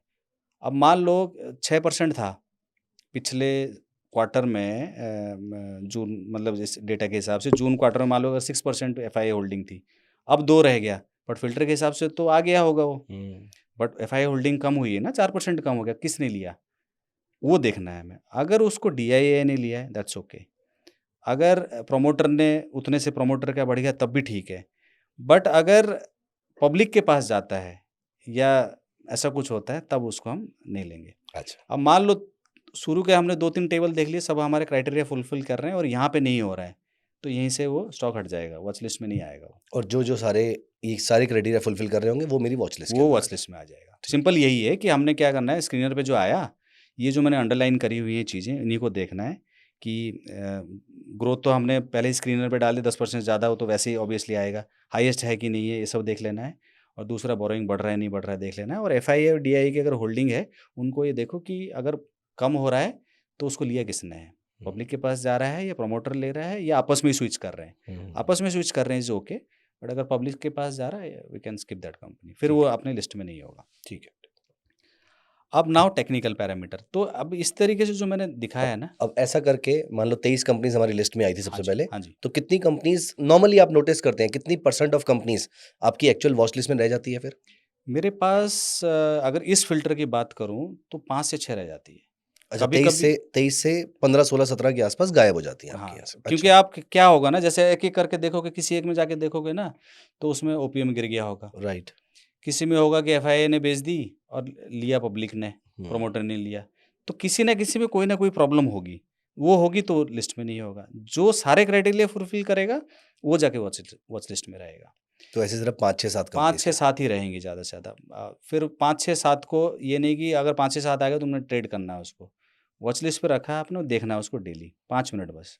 आप जब 3:30 के बाद जब जॉब वॉब से फ्री हो जाते हो। बड़ा पेशेंस वाला काम है हाँ, ये। और देखो मुझे ये लगता है कि पेशेंस से ही पैसा बनता है। हाँ। आप क्यों इतना स्ट्रेस लेना है द जीवन मार्केट में? Is a machine of moving money from impatient to the patient people. बस वही है, इसीलिए है ये। हाँ। तो नहीं तो अदरवाइज़ आप भागते ही रहोगे। हाँ। आपने ले लिया, आपको पता नहीं क्या होगा, क्या नहीं होगा। और क्या होता है, रिजल्ट डे पे ना काफ़ी लोग ट्रेड करते हैं। मैं जानता हूँ कई सारे मेरे फ्रेंड्स को, रिजल्ट अच्छा आ गया ले लो। क्यों ले लो, रिजल्ट अच्छा आ गया? रिजल्ट आने के बाद 15% बढ़ चुका है। हाँ। तो why to buy that company? Wait, अब कोई ऐसा नहीं कि जाता ही रहेगा ऊपर। वो आना है उसको नीचे। सारे स्टॉक को अपने एवरेजेस पे आना होता है ना? तो अगर मान लो कि रिजल्ट की वजह से क्या होता है, क्राउड पूरा घुस रहा है उसमें, सब लोग बाय कर रहे हैं, तो ऑब्वियसली वो जाएगा ऊपर। तो नीचे आने का वेट कर लो, 10 दिन में आएगा ना। तो आपको उस समय फोमो वाली फीलिंग नहीं कोई होती? फोमो वाली फीलिंग नहीं। अच्छा। मैं शुरू में थोड़ा रहता था, अब कोई फोमो अच्छा। वाले वेट करता हूँ अपना आराम से। अच्छा। क्योंकि क्या होता है, अगर मान लो अभी मैं 5-6 अभी क्यों आए हैं कंपनी, हम्म। अदरवाइज़ क्या होगा, आपके पास 40 आएँगे, हम्म। 40 में से आपके पास 10 आएँगे शॉर्ट लिस्ट वाले। अच्छा। जब क्वार्टरली रिजल्ट्स अच्छे आ रहे होते हैं।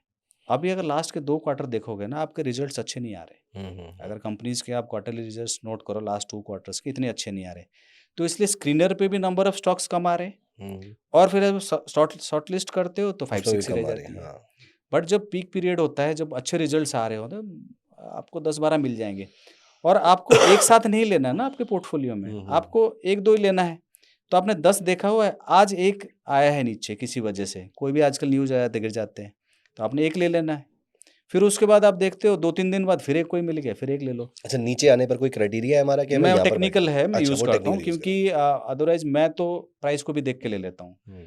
बट फॉर सिस्टमैटिक ट्रेडिंग लोगों को अगर करना होगा तो टेक्निकल यूज़ करना ही पड़ेगा उनको। मैं बहुत ज़्यादा यूज़ नहीं करता, ईएमआईज़ यूज़ करता हूँ। ओके। वो मैं आपको बता दूँ। 4 सेटअप मैं बता रहा हूँ, 1-2 सेटअप मैंने कहीं शायद पहले बताया होगा, 2 और एक्स्ट्रा सेटअप्स हैं इसमें।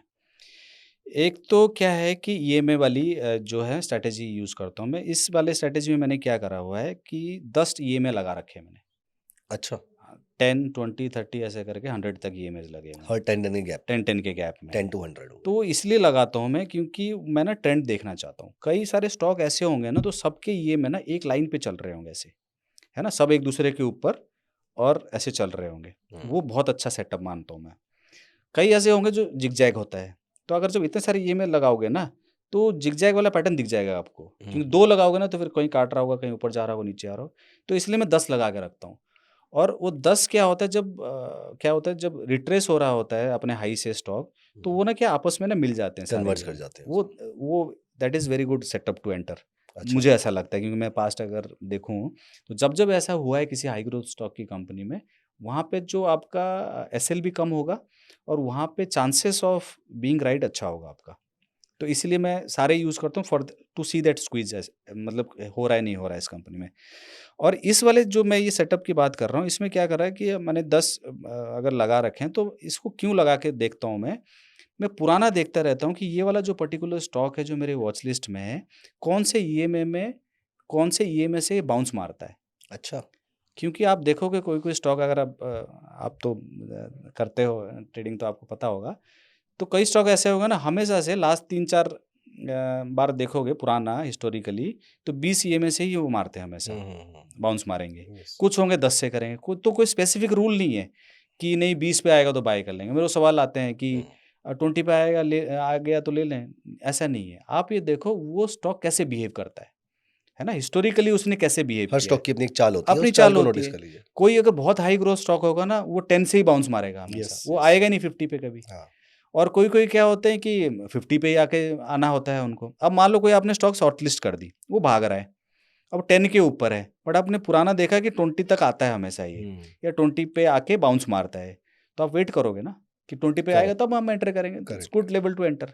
तो इस स्ट्रैटेजी में यही है कि आप ही क्या करो पुराना देखो एटलीस्ट 2-3 क्वार्टर या 1-2 क्वार्टर देखो कि कहाँ कौन से लेवल से बाउंस करता है। डेली चार्ट पे देखें हम इस डेली चीज को चार्ट पे देख सकते हो, वीकली पे देख सकते हो। अभी आजकल जो सिनेरियो है I think weekly is better. क्योंकि मार्केट्स नीचे गिरी मार्केट्स हुई ऐसे हैं सब लोग आपको सभी सारे वीकली लेवल पे ही मिलेंगे। बट जब हाँ, मार्केट अच्छे होते हैं तो आप डेली पे यूज़ कर सकते हो। ओके तो इसमें जिस जिस स्टॉक को मैं ये मतलब इस सेटअप में दिखा रहा हूँ, अगर आप देखोगे ना 3 सर्कल मैंने बना रखा है। तो प्रीवियसली क्या करा है कि ये 30 के आसपास 20-30 के आसपास ना ये बाउंस मारता है। ये मैंने इसको हाइलाइट किया हुआ है। इसमें भी फिर लास्ट टाइम फिर इसने वहीं से भी बाउंस किया, अभी वहीं पे है। तो अब क्या करेंगे एज़ ए ट्रेडर अगर आपके वॉच लिस्ट पे है वो स्टॉक और वहीं पे उसी लेवल पे है, तो एंट्री क्राइटेरिया तो है यहाँ वो, पर बाय कर लेंगे इसमें। बाय कर सकते हैं। ओके तो ये बढ़िया एक सेटअप है। तो आप अगर 10 है ना, तो 10 पे आप अलग-अलग कर दो। इस सेटअप के 3 हैं और जो बाकी मैं सेटअप कर रहा हूँ, तो उस सेटअप पे अगर कोई फुलफिल होता है, आप एंटर कर सकते हैं। और इस सिनेरियो में ये जो स्टॉक है जो ट्रेड करते होंगे तो उनको पता चल जाएगा कि कौन सा स्टॉक है नहीं है, वो कोई रिकमेंडेशन नहीं है। तो ये हमेशा से ऐसे ही करता है, जब इस लेवल पे आता है ना तो वहीं से बाउंस मारता है। अभी इस लेवल पे है तो एक डिसेंट लेवल है टू एंटर और वहीं से बाउंस भी कर रहा है, मार्केट खराब है तो ये अपना बाउंस कर रहा है बिकॉज उसका हिस्टोरिकल ही ऐसे ही वही वाला करता है, पैटर्न रहा वही है वाला उसका पैटर्न रहा है। तो ये बेसिकली पैटर्न रिकॉग्निशन है कि जो स्टॉक जहाँ से बाउंस करता है वहाँ पे आप अदरवाइज हम टेक्निकल नहीं भी देखें तो भी सिर्फ वो फंडामेंटली साउंड कंपनी जो 5-6 निकाली थी हाँ तो हम वो भी करेक्शन होने पर उसको बाय कर सकते करेक्शन हाँ, चीपर लेना है। मैंने कहीं बोल दिया कि 15% नीचे लेना है, तो सब लोग 15% ही 15% इज़ नॉट ए क्राइटेरिया। मैं ये कह रहा हूँ 15 टू 20% के बीच में ले लो। Idea is to buy cheap. हैं या फिर जिस समय रिजल्ट आने पर स्टॉक बहुत ज़्यादा भाग गया था हाँ, उतना वापस अपने फेयर वैल्यू के आसपास आ जाए हाँ, तो वहाँ पर उसको बाय कर लेंगे क्योंकि वो क्राउड वाला हुआ है। हाँ आपको क्या लगता है मतलब जो लोग ट्रेडिंग करते हैं, जो एफआईआई वगैरह है ना, रिजल्ट डे पे कभी बाय नहीं करते। वो पहले पोजीशन लेके बैठे हैं। हाँ हाँ जो उस स्टॉक को उस दिन मूव करा रहे हैं ना, वो जनता है, रिटेलर है। वो रिटेलर ही उसको मूव करते हैं कि रिजल्ट अच्छा आ गया, सब ले रहे हैं, सब ले रहे हैं। अच्छा 3-4 फ़ोन इधर-उधर घूमते हैं, तो फिर और बाइंग आ रही हो। हाँ देखा-देखी भी होता है ना कि बहुत हाँ अच्छा रिजल्ट है। और आप मीडिया में भी उस समय पूरा वो स्टॉक के बारे में बात चल रही बिल्कुल, होती है हवा फैली हुई होती है तो लोग बिल्कुल उसको बाय और कर लेते मैं ट्विटर पे आजकल थोड़ा एक्टिव हूँ, तो उसमें क्या होता है ना रिजल्ट आते ही बीएसई में स्क्रीनर पे अपडेट होने के लिए 2-4 घंटे लगते हैं। जैसे ही आता है तो ट्विटर पे बातें होने लगती है। आप सोचो ना बड़े-बड़े फॉलोअर्स हैं, उनके 2-2 लाख सब्सक्राइबर हैं, 1-1 लाख सब्सक्राइबर हैं। व्हेन दे पब्लिश कि हाँ रिजल्ट आ गया, अच्छा रिजल्ट है, तो क्या करेंगे लोग? रिटेल तो लेंगे ना। 1 लाख में से 10,000 लोग भी अगर 10,000 लेंगे भी ले लें, ऑर्डर डलने लग जाएँगे, होता है। आप तो देखो ना टीवी में क्या होता है, जब आप टीवी में एनालिस्ट लोग आके बताते हैं, हम्म, खाली उस स्टॉक का नाम लेते हैं तो 10% बढ़ जाता है या 5%, करेक्ट। क्या कौन होता है? आपको लगता है एफआई नहीं नहीं नहीं, करते एफआई कहाँ उसको। टीवी देख रहे होंगे। वो नहीं टीवी देख रहे, टीवी तो रिटेलर देख रहा है ना, हाँ। तो वो अपना लेते हैं। तो मुझे ये लगता है कि उस वाले पैनिक में आप बाय मत करो, अच्छा। और आप 15-20% नीचे अगर वो मिलता है तो बट आप मेरे ले ख्याल लो, से ये बोलना आसान है आपके लिए क्योंकि आप इतने सालों से कर रहे हैं। पेशेंस के बट साथ। कोई हाँ। अगर बिगिनर होगा तो उसके हुँ, लिए समय वेट करना बड़ा सा डिफिकल्ट सा हो बहुत जाएगा वो। डिफ़िकल्ट है, बहुत, मैं जानता आपको भी हूँ ना। स्टार्टिंग में लगता था डिफिकल्ट? मेरे को लगता था, मुझे लगता था कि रिज़ल्ट बहुत अच्छा है, हाँ। तो ले लो, हाँ, और है ना? इमीडिएटली लो, कहीं हाथ से ना निकल हाथ जाए। से हमें ना लगता है निकल कि जाए, फोमो। एक यही स्टॉक है जो मेरे को करोड़पति बना देगा। बस, अब तो फिर आप ले एंटर कर लो। बट उसमें ठीक है, अब जाके मैं सीख गया हूँ, लोग प्रैक्टिस करेंगे सीख जाएँगे। और दूसरा एक चीज़ और है बड़ा अच्छा उसमें, कि मान लो रिज़ल्ट से पहले ना, वो पहले से रिट्रेस हो रखा है, नीचे है वो। अच्छा। क्या होता है ना, एक तो रिज़ल्ट के टाइम पे ऊपर ही होता है, ऑल टाइम हाई पे, अच्छा। वहाँ से भाग रहा है। तो अगर आपने वहाँ ले ली तो प्रॉब्लम है। बट अगर वो रिज़ल्ट से पहले अपने प्रीवियस हाई से 20-30% नीचे ट्रेड कर रहा है, हम्म, और उस दिन वो 5% बढ़ रखा है बिकॉज़ ऑफ रिज़ल्ट, तो आप हम्म, एंटर करना सेफ अच्छा। है ना? क्योंकि अब हाई था, पहले से ही ऑल टाइम हाई पे था, रिज़ल्ट अच्छा है और भाग रहा है, बिल्कुल टॉप पे पकड़ लोगे तो आप। तो बेसिकली मैं एटीएच पे ना लूँ उसको, डिप पे अगर मुझे मिल रहा है तो मैं ले डिप पे लूँ। लेना, मेरा आइडिया रहता है कि आप चीप लो। जो सब ले रहे हैं ₹100 पे ना, आप 90 पे कोशिश करो उसको लेने के लिए। वो आइडिया है बेसिकली। ओके। सेकंड सेटअप जो है ये क्या है, प्रीवियस आई सेटअप मैं इसको कहता हूँ, टच एंड गो स्ट्रैटेजी कहता हूँ। उसमें क्या होता है ना, कि कोई भी स्टॉक अगर आप देखोगे ना, तो कहीं किसी एक जैसे मान लो रिजल्ट के बाद वो भाग गया, उसके बाद नीचे आता है, कब तक नीचे आएगा किसी को नहीं पता। हम्म। मोस्ट लाइकली जो मेरा एक्सपीरियंस है, मुझे लगता है कि जो प्रीवियस क्या होता है, बढ़ गया पहले, और उससे पहले भी एक प्रीवियस आई होगा। जैसे इस वाले केस में एक प्रीवियस आई इससे पहले है, पता नहीं, शायद 2 महीने 3 महीने कंसोलिडेट कर रहा है उस लेवल पे, उस रिजल्ट आया, कुछ आया, भाग गया बहुत तेज। फिर यहाँ तक भागने के बाद ना, फिर नीचे आया कौन से लेवल तक, उस लेवल तक, तो वहां पे एंटर करना है। अच्छा। क्या हो रहा था, 2-3 महीने पहले कंसोलिडेट करा है कहीं पे, रिजल्ट आया, भागा, हाथ नहीं आया किसी के। हम्म, जो लोग मतलब रिटेल तो कुछ तो लेंगे ही लेंगे, कुछ लोग नहीं ले पाएंगे। तो उनको कहाँ तक वेट करना है, जो पूरा इससे पहले वाला जो हाई था ना, ये वाला हम्म। जो जोन जिसमें मैंने मार्क किया है इसमें, जो अब इस यहाँ पे जोन के सपोर्ट आस, जोन की तरह काम करेगा मार्केट के हाँ, अंदर जो वहाँ पे। सपोर्ट रेजिस्टेंस वाला जोन है, हाँ। इस वाले जोन में लोगों, तो ये भी एक सेफ स्ट्रैटेजी है। अच्छा। बिकॉज़ वहाँ पे इतने महीने या हफ्ते उसने कंसोलिडेट कर रहा, वहाँ पे बाइंग है, कुछ ना कुछ तो है, और ठीक है। हाई ग्रोथ स्टॉक भी है। ऐसा नहीं कि वहाँ से और नीचे चलेगा, चला जाएगा, 5-7% चले जाएगा, ठीक है। बट वहाँ से आप लोगे तो आप थोड़ा सेफ हो। तो अब इसके लिए और पेशेंस चाहिए, क्योंकि लोग इतना वेट नहीं कर पाएँगे कि प्रीवियस हाई तक आए। और करेक्ट। लोगों को ना बड़ा वो है कि लोगों को लगता है कि आएगा ही नहीं यहाँ पे, इतना कैसे आ करेक्ट। जाएगा? करेक्ट। 1500 पे चल रहा था, अब आ गया 1200, हाँ। 1000 कहाँ से आ जाएगा? 1000 नहीं आ सकता। तो वो नहीं है।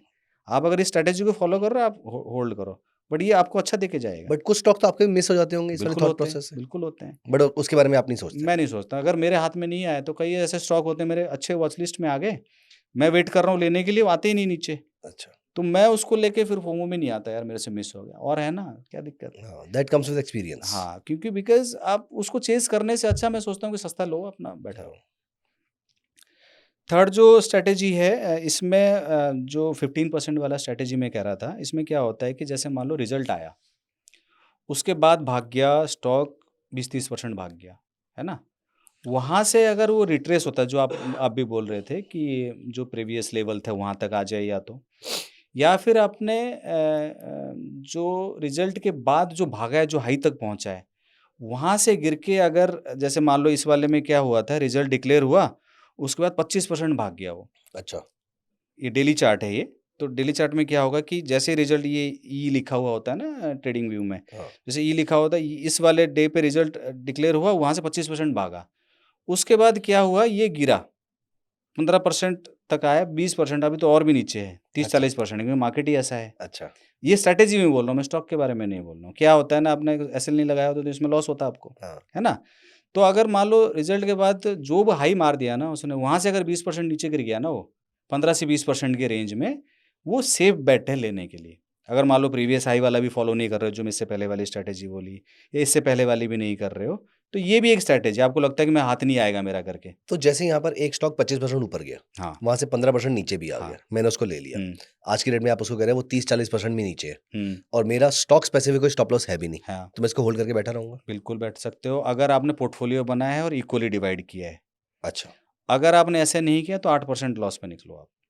7 to 8% अगर मान लो आप इंडिविजुअली ट्रेड कर इन रहे हो। दोनों मेथड को एक साथ फॉलो करना है या किसी एक को फॉलो नहीं, करना नहीं, अगर आप या तो पोर्टफोलियो को फॉलो करो, अगर पोर्टफोलियो लेवल पे है ना, अगर आपने 10 लिया है ना ऐसे स्टॉक, तो अभी जो जिस स्टॉक की मैं बात कर रहा हूँ कि कहीं मैंने बात करी थी, अभी क्या है कि वो 40% नीचे आ गया। इट डज़न्ट मीन कि खराब कंपनी है वो आएगा ऊपर, है ना? टाइम लगाएगा थोड़ा-सा मे बी, और आपने 10 का पोर्टफोलियो बनाया है ना, तो आपको जो 6-7 है ना, वो बचाएँगे बढ़िया से।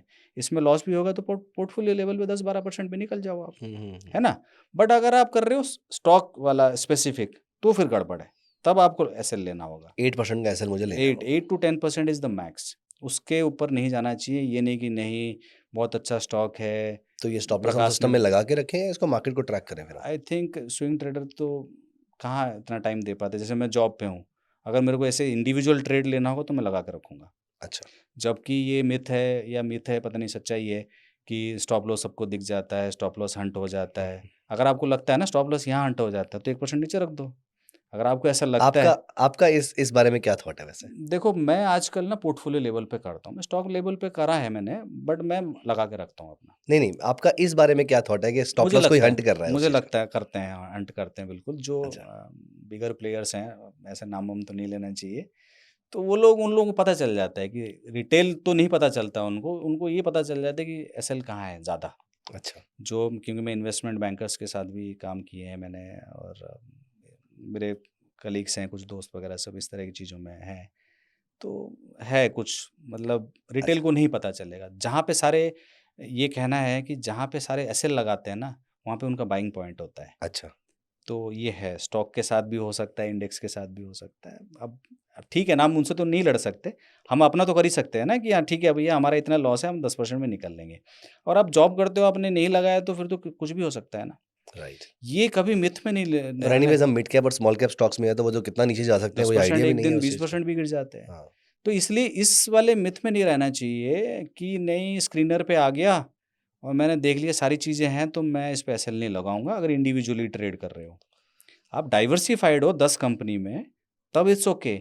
बट अगर किसी एक स्टॉक में ट्रेड कर रहे हो, आपने कितना भी उसका एनालाइज़ किया है ना, stop loss should be there. So इस स्ट्रैटेजी में क्या था, मैं वही जो मैं बोल रहा था आपको कि मान लो रिज़ल्ट के बाद भाग जाता है, उसके बाद 10-15% नीचे आया, तो आप एंटर कर सकते हो। बट ये शर्त यही है कि उसमें 8% अगर इंडिविजुअल स्टॉक पे कर रहे हो आप, तो 8 टू 10% उस पे एसएल होना चाहिए।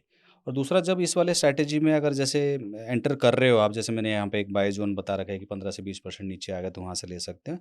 एक चीज़ और अगर मिल जाए अच्छा कि आरएसआई जो है ना, वो अगर मतलब 50 के ऊपर है तो ठीक है, क्योंकि डेली चार्ट पे। डेली चार्ट पे तो कई बार मेरे पास सवाल आते हैं कि नहीं नहीं, अब जब टॉप से गिर जाएगा तो आरएसआई 50 हो ही नहीं सकता। तो मैंने हाईलाइट कर रहे हैं कि प्रीवियसली जो है कि मतलब स्टॉक आया अपने प्रीवियस हाई से नीचे और आरएसआई नीचे गया, बट जब ये ऊपर आता है 50 के आसपास ना, तो यहाँ पे बाइंग बन सकता है। तो okay, both the condition fulfil हो जाता है, तो वेल एंड गुड है कि आगे आपने रिजल्ट के बाद जो रन हुआ, जैसे 26% 24-25% बढ़ गया फिर नीचे आया, तो वहाँ उस रेंज पे अगर 15-20% गिरने के रेंज पे अगर आरएसआई 50 के ऊपर है तो इनिशिएट कर सकते हैं ट्रेड। ओके, एक और स्ट्रैटेजी है, मैं इसको भी यूज़ करता हूँ, इसको 20 एंड 100 ईएमए स्ट्रैटेजी बोलता हूँ। इसमें क्या है कि 2 लाइनें हैं, एक 100 की ईएमए की लाइन है, एक 20 की ईएमए की लाइन है। जो 100 की ईएमए की लाइन है उसमें 3 चीज़ें मैं करता हूँ। उसमें क्या होता है, एक अगर आप इसमें देखोगे, एक तो क्लोज़ के बेसिस पे ईएमए प्लॉट होता है हमेशा। तो ट्रेडिंग व्यू में एक ऑप्शन है, तो उसमें क्या कर सकते हैं, ईएमए प्लॉट आप हाई पे भी कर सकते हो, लो पे भी कर सकते हो। राइट, तो मुझे 100 वाली जो ईएमए की लाइन है उसके मैं तीनों लाइन खींचता हूँ। एक क्लोज़ के बेसिस पे एक लाइन होगा, जो बीच वाली लाइन है, और एक आपका होगा हाई के बेसिस पे, एक लो के बेसिस पे होगा। सिमिलरली फॉर 20, तो दोनों लाइनें खींचनी है, हाई लो क्लोज़, और 100 की भी हाई लो क्लोज़ करके। राइट, तो इस पे क्या, इस वाले स्ट्रैटेजी में क्या करना है कि 2-3 कंडीशन है कि 100 के ईएमए जो है राइजिंग होना चाहिए, और जो 20 ईएमए है वो 100 के ऊपर होना चाहिए। जब 20 ईएमए के लाइन के हाई को स्टॉक क्रॉस करे, मान लो रिजल्ट आ गया, नीचे आ गया, रिट्रेस हो गया, जैसे इसमें 20% बढ़ा है स्टॉक, फिर उसके बाद नीचे आया, और 20 ईएमए के जो हाई वाली लाइन है, नॉट क्लोज वाली, जो हाई वाली लाइन है, अगर वो क्रॉस करता है तो वहाँ बाय कर सकते हैं। और स्टॉप लॉस क्या होगा, उसी 20 ईएमए की क्लोज वाली लाइन जो होगी, क्लोज़ वाली line, not close the low वाली नहीं, लाइन। लो वाली लाइन, सॉरी, लो अच्छा, वाली लाइन होगी। दोबारा बोलो। तो हाई वाली लाइन पे जो है वो एंटर करेंगे, और जो उसका स्टॉप लॉस होगा वो होगा 20 का लो वाला लो वाले लाइन पे। तो और 100 वाली जो मूविंग एवरेज है वो खाली उसका हाई, लो और क्लोज तीनों अपवर्ड पॉइंटिंग होने चाहिए हाँ, हमारे। प्लॉट वो करेंगे क्योंकि सवाल आते हैं कि 100 का ज़रूरत क्या है इसमें? 100 इसलिए कि वो राइज़िंग होता हुआ होना चाहिए अच्छा, और 20 100 के ऊपर होना चाहिए। कई अच्छा। सारे स्टॉक क्या होंगे 100 तो ऊपर है, नीचे 20 है, तो उस पे लोग ट्रेड कर लेंगे कि नहीं 20 का हाई वाले लाइन काट दिया, जैसे इसमें है कि बाई लेवल जहाँ पे मैंने लिखा हुआ है तो वहाँ से ले लेंगे।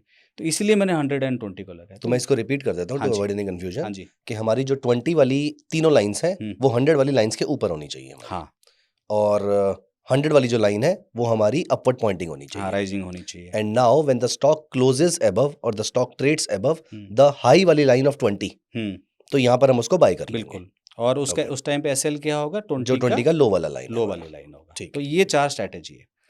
अब मैं क्या कर रहा हूँ कि इनको जो है ना जो स्क्रीनर है उस पे हम लोग देखेंगे कि कैसे मैं करता हूँ करके ना लेकिन यहाँ पर एक छोटा सा क्वेश्चन एग्जांपल। हाँ लेकिन जी, यहाँ पर मेरा एक क्वेश्चन है, अब हाँ इसका जी। मतलब कि हमें ट्रेडिंग व्यू का यहाँ पर कोई पेड सब्सक्रिप्शन लेना पड़ेगा यहाँ पर? नहीं, इसमें नहीं है तो क्योंकि इसमें मैंने एक इंडिकेटर क्रिएट कर रखा है जो मेरे सोशल मीडिया हैंडल्स पे अवेलेबल है और आप भी लिंक लगा सकते हो अपने वीडियो के नीचे। ठीक है। उसमें सिर्फ खाली क्लिक करना है, ऐड टू फेवरेट कर देना है। अच्छा। तो वो लिंक बेस्ड आप ट्रेडिंग व्यू में कर सकते हैं ना, हाँ, हाँ, हाँ, क्रिएट हाँ, कर सकते राइट। हैं। तो जो भी ऐड करेगा वो मिल जाएगा ये। अच्छा, वो उसका लिंक हम यहाँ पे हाँ, डाल हाँ, देंगे। बिल्कुल, बिल्कुल। अब मैं स्क्रीनर डॉट इन पे आ गया हूँ, तो अब क्या करा जो मैंने एक बना रखा है स्क्रीनर जिसका आप लिंक आप दे देना अपने व्यूअर्स को। तो इस पे जब हम मैं क्लिक करूँगा पैरामीटर सारे मैंने यहाँ नीचे देखोगे तो यही डाल रखा है मैंने वायो ग्रोथ ये सब प्रमोटर वगैरह जो हमने डिस्कस किया। तो करेंटली कितने आ रहे हैं 23 कंपनीज़ आ रहे हैं। तो टोटल 15 जो ऊपर से आ रहे हैं उनको एक-एक करके वैसे ही देखना है जैसे मैंने अभी हाइलाइट कि करे थे हाईएस्ट एवर पीपीटी में, सेल्स होनी चाहिए हाईएस्ट एवर हमारे सेल्स पास, है और ये ऑपरेटिंग प्रॉफिट मार्जिन और हाँ, वो सारी जो चीज़ें मैंने जो एक्सप्लेन करी डिस्कस वो करी है। चीज़ें और मैंने हाइलाइट भी करी है पीपीटी में, ये लाइन पे ये चीज़ें देखनी है। अब क्या है कि लोगों को अगर ये लगता है कि यार बड़ा क्रिटिकल है, कि कैसे सब देखेंगे ना हाईएस्ट है या नहीं है, तो मैंने एक रेटिंग सिस्टम कर रखा है। अब उसके लिए क्या है, जैसे मान लो इसमें एक देख रहा है कोई रिकमेंडेशन नहीं है, एक कंपनी दिख रही है टिप्स म्यूज़िक करके, 2 कंपनी के बारे में बोल रहा हूँ। जब मैं टिप्स म्यूज़िक पे क्लिक करूँगा तो इस तरह का एक विंडो खुलता है। तो इसमें ये जो ऊपर है ना, ऊपर वाले सेक्शन पे जहाँ पे market cap, current price, high low ये सब होता है ना, मैंने 4 चीज़ें और ऐड करी हैं कि quarter on quarter sales growth का एक डेटा पॉइंट है। क्वार्टर ऑन क्वार्टर ये इसमें है, आप ऐड कर सकते हो उसमें जाके ना, एडिट ठीक एडिट है। रेशियो करके ऐड है, रेशियोज़ उसमें करके जाके ऐड हो ऐड रेशियो जाएगा। करके कर सकते हैं। और आप खुद भी इसमें रेशियो बना सकते हैं, अगर आप बनाना चाहते हो आप वो भी बना सकते हैं। कैसे करना है इसमें, जैसे एडिट रेशियो में जाओ यहाँ पे, उसके नीचे जाओगे ना, तो यहाँ पे क्रिएट न्यू रेशियो करके आता है, तो मैंने ये बना रखे हैं सारे ना। तो जैसे मान लो मैंने एक बना दिया है एनुअल प्रॉफिट ग्रोथ करके, तो इस पे जैसे मैं क्लिक कर रहा हूँ तो इस तरह के रेशियो नेम में आप लिख दो annual profit growth, short name में annual profit growth, ratio percentages में है, फॉर्मूला यहाँ लगा दिया मैंने एनुअल ग्रोथ कैसा होगा कि लास्ट ईयर ठीक है, ठीक है। और वर्सेस प्रीवियस ईयर -1 करके इंटू मल्टीप्लाई मैथमेटिकल फार्मूला है। तो इस तरीके से स्क्रीन आप अपना फार्मूला क्रिएट भी कर सकते हो और ऑलरेडी अवेलेबल है ये सारी चीज़ें डाल सकते हैं। तो अब जैसे मैं जैसे मैंने टिप्स पे क्लिक किया तो ये चीज़ें आ गई मेरे पास। अब मैंने क्या कर रखा है एक एक्सेल शीट बना रखा है, ये भी चाहेंगी अगर आपके व्यूअर्स तो आप इसको भी बिल्कुल, बिल्कुल, करा बिल्कुल। विल सकते बी हैं। Happy having it. अब ये बड़ा सिंपल मैंने बना रखा है इसको। इसमें क्या करता हूँ मैं कि जो भी हम क्या कर रहे हैं इसमें स्टॉक आ रहे हैं, उसका जो ऊपर वाला टेबल है, यही टेबल अगर लोग अपना लगा लें, इसमें क्या कहते हैं अपने वाले जब लॉगिन करके जो आएँगे, तो इसको कुछ नहीं करना, खाली यहाँ से मार्केट कैप से लेके ये इतना कॉपी करना है खाली। देन इस एक्सेल जो मैंने बना रखा है इसमें फ़ॉर्मूला सब कुछ लगा हुआ है, आप लिंक दे दोगे तो लोग इसको डाउनलोड कर सकते हैं। यहाँ पे जाके पैरामीटर वाले एरिया में जाके इसको क्या करो पेस्ट कर दो। अच्छा, तो इसमें क्या है कि मैंने रेटिंग सिस्टम लगा रखी है इसमें। रेटिंग सिस्टम कुछ नहीं है, जो हमने डिस्कस किया वही है कि अगर मान लो आरओसी 20% से ज़्यादा है तो उसकी एक ही रेटिंग है। अब जैसे क्या कहते हैं सेल्स ग्रोथ अगर मान लो 10% से ज़्यादा है क्वार्टर ऑन क्वार्टर तभी एक रेटिंग आएगा, नहीं तो नहीं आएगा। ऐसे करके मैंने रेटिंग सिस्टम दे रखी है। ये ऑटो कैलकुलेटेड सीट है, इसमें ज़्यादा कुछ करना नहीं है। खाली बस जिस स्टॉक को वहाँ देख रहे हैं ना, उसको लाके यहाँ पे इस वाले एरिया में खाली पेस्ट कर दो एक्सेल पे, तो उससे अपने आप ये कैलकुलेट होके आ जाएगा अरे वाह! कि ये इसका रेटिंग जैसे टिप्स का आ रहा है 9, जबकि टिप्स का रिज़ल्ट देखोगे बहुत अच्छा है ना? हुँ। अभी सब लोग टिप्स की बातें कर रहे थे, तो मेरे रेटिंग सिस्टम के बोल रहा है कि नहीं ये नहीं लेना है। अच्छा, नहीं हो रहा। क्यों? क्योंकि जो पैरामीटर मैंने डिस्कस किए हैं ना, उस सबको मैंने यहाँ पे फ़ॉर्मूले में डाला हुआ है। हुँ। है ना? तो और हर पैरामीटर को एक वेटेज दे रखी है हाँ, आपने एक उसके अंदर? वेटेज मैंने सिंपल बना रखा है इसको अच्छा। कि भाई अगर मान लो 10 से ज़्यादा है तो 1 की रेटिंग है उसकी, हम्म, इस तरीके के कर रखे हैं मैंने। तो अब मान लो जैसे इसमें मैं इवैल्यूएट कर रहा हूँ कितने 8-9 पैरामीटर को इवैल्यूएट कर रहा हूँ मैं। तो अब मान लो अगर 8-9 में से 5 ए आए मेरे पास, तो 5 डिवाइडेड बाय 8 जो परसेंटेज आएगा उसी के बेसिस पे ये रेटिंग डिसाइड कैलकुलेशन कर हो देगा रखा है। हाँ। उसको। ओके। अब जैसे एक तो इसमें मैंने देख लिया, अब अगर मान लो अगर कोई दूसरा एक स्टॉक देखना होगा, जैसे अगर मैं इसमें देखूँ, 1 सेकंड, कुछ भी देख सकते हैं। जैसे मान लो शक्ति पंप है, शक्ति पंप की बहुत बारे में बात होती है। तो जैसे मैंने क्लिक किया और यहाँ से जो भी ये पैरामीटर है, मैं इसको कॉपी करता हूँ यहाँ से, और फिर मैंने इसको एक्सेल में डाला यहाँ पे। कुछ नहीं, खाली वैल्यू पे जाके उसको पेस्ट कर देना है वहाँ पे, और कुछ नहीं करना है। ठीक है। ऊपर से टेबल कॉपी किया, पेस्ट कर दिया। तो इसमें मेरी रेटिंग के हिसाब से आ रहा है डीप डाइव करो इसको। अच्छा। तो इसका मतलब क्या है कि और डिटेल में जाके देखो। अगर मान लो कोई वो टेबल नहीं देखना चाह रहा है जाके एक-एक करके, तो सिंपल वहाँ से कॉपी करके इसको डालो यहाँ पे। अगर यहाँ पे बाई की रेटिंग आती है तो समझ जाओ कि सब कुछ ठीक है उसमें, तो हम्म। आप उसको वॉच लिस्ट में ऐड कर सकते हो। अदरवाइज़ क्या होगा, आप देखोगे फिर बोलोगे यार नहीं ये चीज़ तो उन्होंने बोला तो था। क्या चांस है कि फॉर एग्जांपल हाइपोथेटिकली हमने हुँ, टिप्स का यहाँ पर नाम लिया हुँ। अभी के लिए, so not a recommendation to नहीं, बाय नहीं योरसेल्फ, किसी का, बट हाँ, हाँ जी। फॉर एग्जांपल टिप्स का नो लिखा हुआ है, हुँ। तो क्या चांस है ये ऊपर जाएगा या नीचे जाएगा? आपने क्या नोटिस किया है अपने एक्सेल के बाद से, एज इन कि फिर वो ऊपर नहीं जाता क्या, नहीं या जिसमें जाएगा। आपका बाय लिखा हुआ आ रहा है उसमें जल्दी ऊपर जाता है क्या? ऐसा हाँ, क्या नहीं डिफरेंस है उसके वो अंदर? ऐसा नहीं है। ये जो मेरी बाई की रेटिंग है ना, इसका मतलब ये है कि जो पैरामीटर्स हमारे हैं, जो हमने अभी डिस्कस किए हैं, वो सबको फुलफ़िल कर रहा है। अच्छा। तो क्या होगा कि मान लो वाई-ओ-वाई ग्रोथ तो 10% है, बट क्वार्टर ऑन क्वार्टर कुछ नहीं हुआ और हम्म, सीज़नैलिटी भी नहीं है उसमें। तो इन दैट केस क्या होगा, मेरे को ये नो की रेटिंग देगा। अच्छा। क्योंकि हमने वाई-ओ-वाई तो फ़िल्टर में तो नहीं डाली है ना कहीं, नहीं हम्म। क्वार्टर ऑन क्वार्टर नहीं डाला हमने खाली। हम्म। क्योंकि सीज़नैलिटी को हटाने के लिए स्क्रीनर पे हमने सिर्फ़ वाई ग्रोथ डाली है। तो आप क्वार्टर ऑन क्वार्टर को तो नहीं देख रहे हो ना आप। तो आप एक्सेल में सीजनलिटी को कैसे चेक कर पा रहे हैं वहाँ नहीं, पर? नहीं, एक्सेल को मैंने ये डाल दिया कि एक्सेल में मैंने क्वार्टर ऑन क्वार्टर ग्रोथ को भी ले रखा है। अच्छा, अच्छा, अच्छा। बट जब आप मेन स्क्रीनर पे डाल दोगे ना वाई-ओ-वाई के साथ क्वार्टर ऑन क्वार्टर, तो आएगा ही नहीं, अच्छा। है ना? क्योंकि ओके। सीज़नैलिटी वाले हट जाएँगे वो। ठीक है, ठीक है। तो इस केस में क्या होगा कि मान लो वाई-ओ-वाई ग्रोथ बहुत अच्छी है किसी की और हम्म। क्वार्टर ऑन क्वार्टर नहीं है, मतलब थोड़ा बहुत है 5-7%, तो नोन लिखा हुआ नहीं आएगा इसके रेटिंग वाले सिस्टम में, इसमें आएगा डीप डाइव। अच्छा। देन यू कैन सी कि सीज़नैलिटी है क्या नहीं है। अगर सीज़नैलिटी है तो ऐड कर लो, ओके। है ना? उस केस में। अब जैसे इसमें कंपनी कोई रिकमेंडेशन नहीं है, मतलब व्यूअर्स के लिए, एक कंपनी जिसकी बाई की रेटिंग आ रही थी। अगर आप इसको चेक करोगे जाके सारे पैरामीटर अच्छे हैं। तो मैं जैसे इसको क्लिक करता हूँ, अलीवस करके नाम था उसका, हाँ, ये रहा। अब जैसे मैं इसको क्लिक किया और कुछ नहीं करना है, तो इसमें मैं पूरा ये कॉपी कर रहा हूँ और ये सारे ऑटोमेटिक है, मैंने कुछ नहीं करा है इसमें। जो अवेलेबल है उसी को मैंने ऐड कर रखा है। बस इसको कॉपी करके मैं इसको एक्सेल में डाल रहा हूँ। तो इसमें स्ट्रॉन्ग बाय आ रहा है, बिकॉज़ अच्छा। क्योंकि सारी चीज़ें इसमें फुलफिल्ड है। अगर आप इधर रेटिंग वाले एरिया में देखोगे, इसमें सारे फ़ॉर्मूले लगे हुए हैं। इन दोनों सेक्शन को कुछ नहीं करना है, खाली लोगों को यहाँ पे पेस्ट करना है, तो अपने आप रेटिंग यहाँ पे आ जाएगी। परफेक्ट। तो इससे क्या होता है ना कि लोगों का टाइम तो एक तो बचेगा। हम्म। दूसरा क्या है कि अगर कुछ मिस हो जाता है उनके इंटरप्रिटेशन में, तो ये चीज़ उनको बता देगी कि ये जो है मतलब वॉच लिस्ट में ऐड करने लायक है।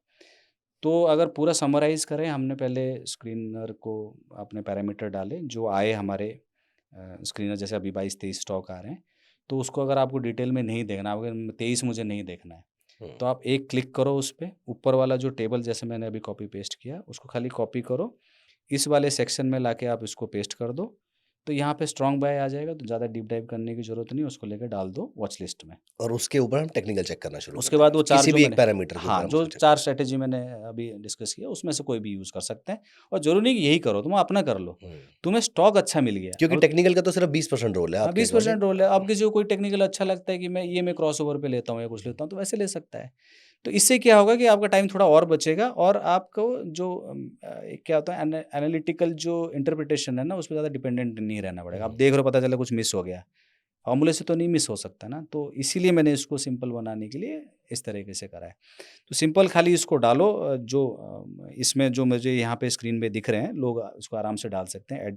एडिट रेशियो करके उसको एक-एक करके डाल दो, कॉपी करो, वहाँ पेस्ट करो, तो आपको पता चल जाएगा। स्ट्रॉन्ग बाय मान लो 23 है, आपको 23 बार कॉपी पेस्ट ही तो करनी है without looking into right, anything. Right. तो स्ट्रॉन्ग बाय वाले जो आ गए वॉच लिस्ट में डाल दो, बाय वाले आए तब भी डाल दो। जहाँ डीप डाइव आ रहा है चेक कर लो, नो आया छोड़ दो उसको। इस तरीके से भी करोगे 7-8 बज जाएँगे, तो 23 में टाइम से से 8 तो ज़्यादा बहुत है। इम्पोर्टेंट है कि वो पेशेंस के साथ बैठ पाना उन हाँ, स्टॉक्स के अंदर जब बाय बनेगा, हाँ, सो वो ज़्यादा वो इम्पोर्टेंट चीज़ है, ज़्यादा वो ज़्यादा बड़ी रेसिपी है मेरे ख्याल बिल्कुल, से। बिल्कुल। और मैं इसीलिए ना टेक्निकल जो पार्ट है ना, मैं व्यूअर्स पे छोड़ देता हूँ, क्योंकि आप मेरे अंदर पेशेंस है, ज़रूरी नहीं है कि सबके अंदर राइट, पेशेंस होगा राइट। ना, तो they can try their own technical जो भी सेटअप यूज़ अच्छा, करते हैं। अगर मैं ये सारे स्टॉक्स जो आपके 23 आए, फिर मैंने एक्सेल पे डाल दिया, हुँ, एक्सेल पे डाल के मेरे पास 7 या 8 स्टॉक बचे। हाँ, अगर मैं ये सारे बाय कर लूँ, कोई प्रॉब्लम है? वो भी बढ़िया है। कोई मैं कोई उसके दिक्कत बारे में बोलने वाला था, दैट इज़ उसको बॉक्स स्ट्रैटेजी कहते हैं हम लोग, मतलब कई लोग बोलते हैं।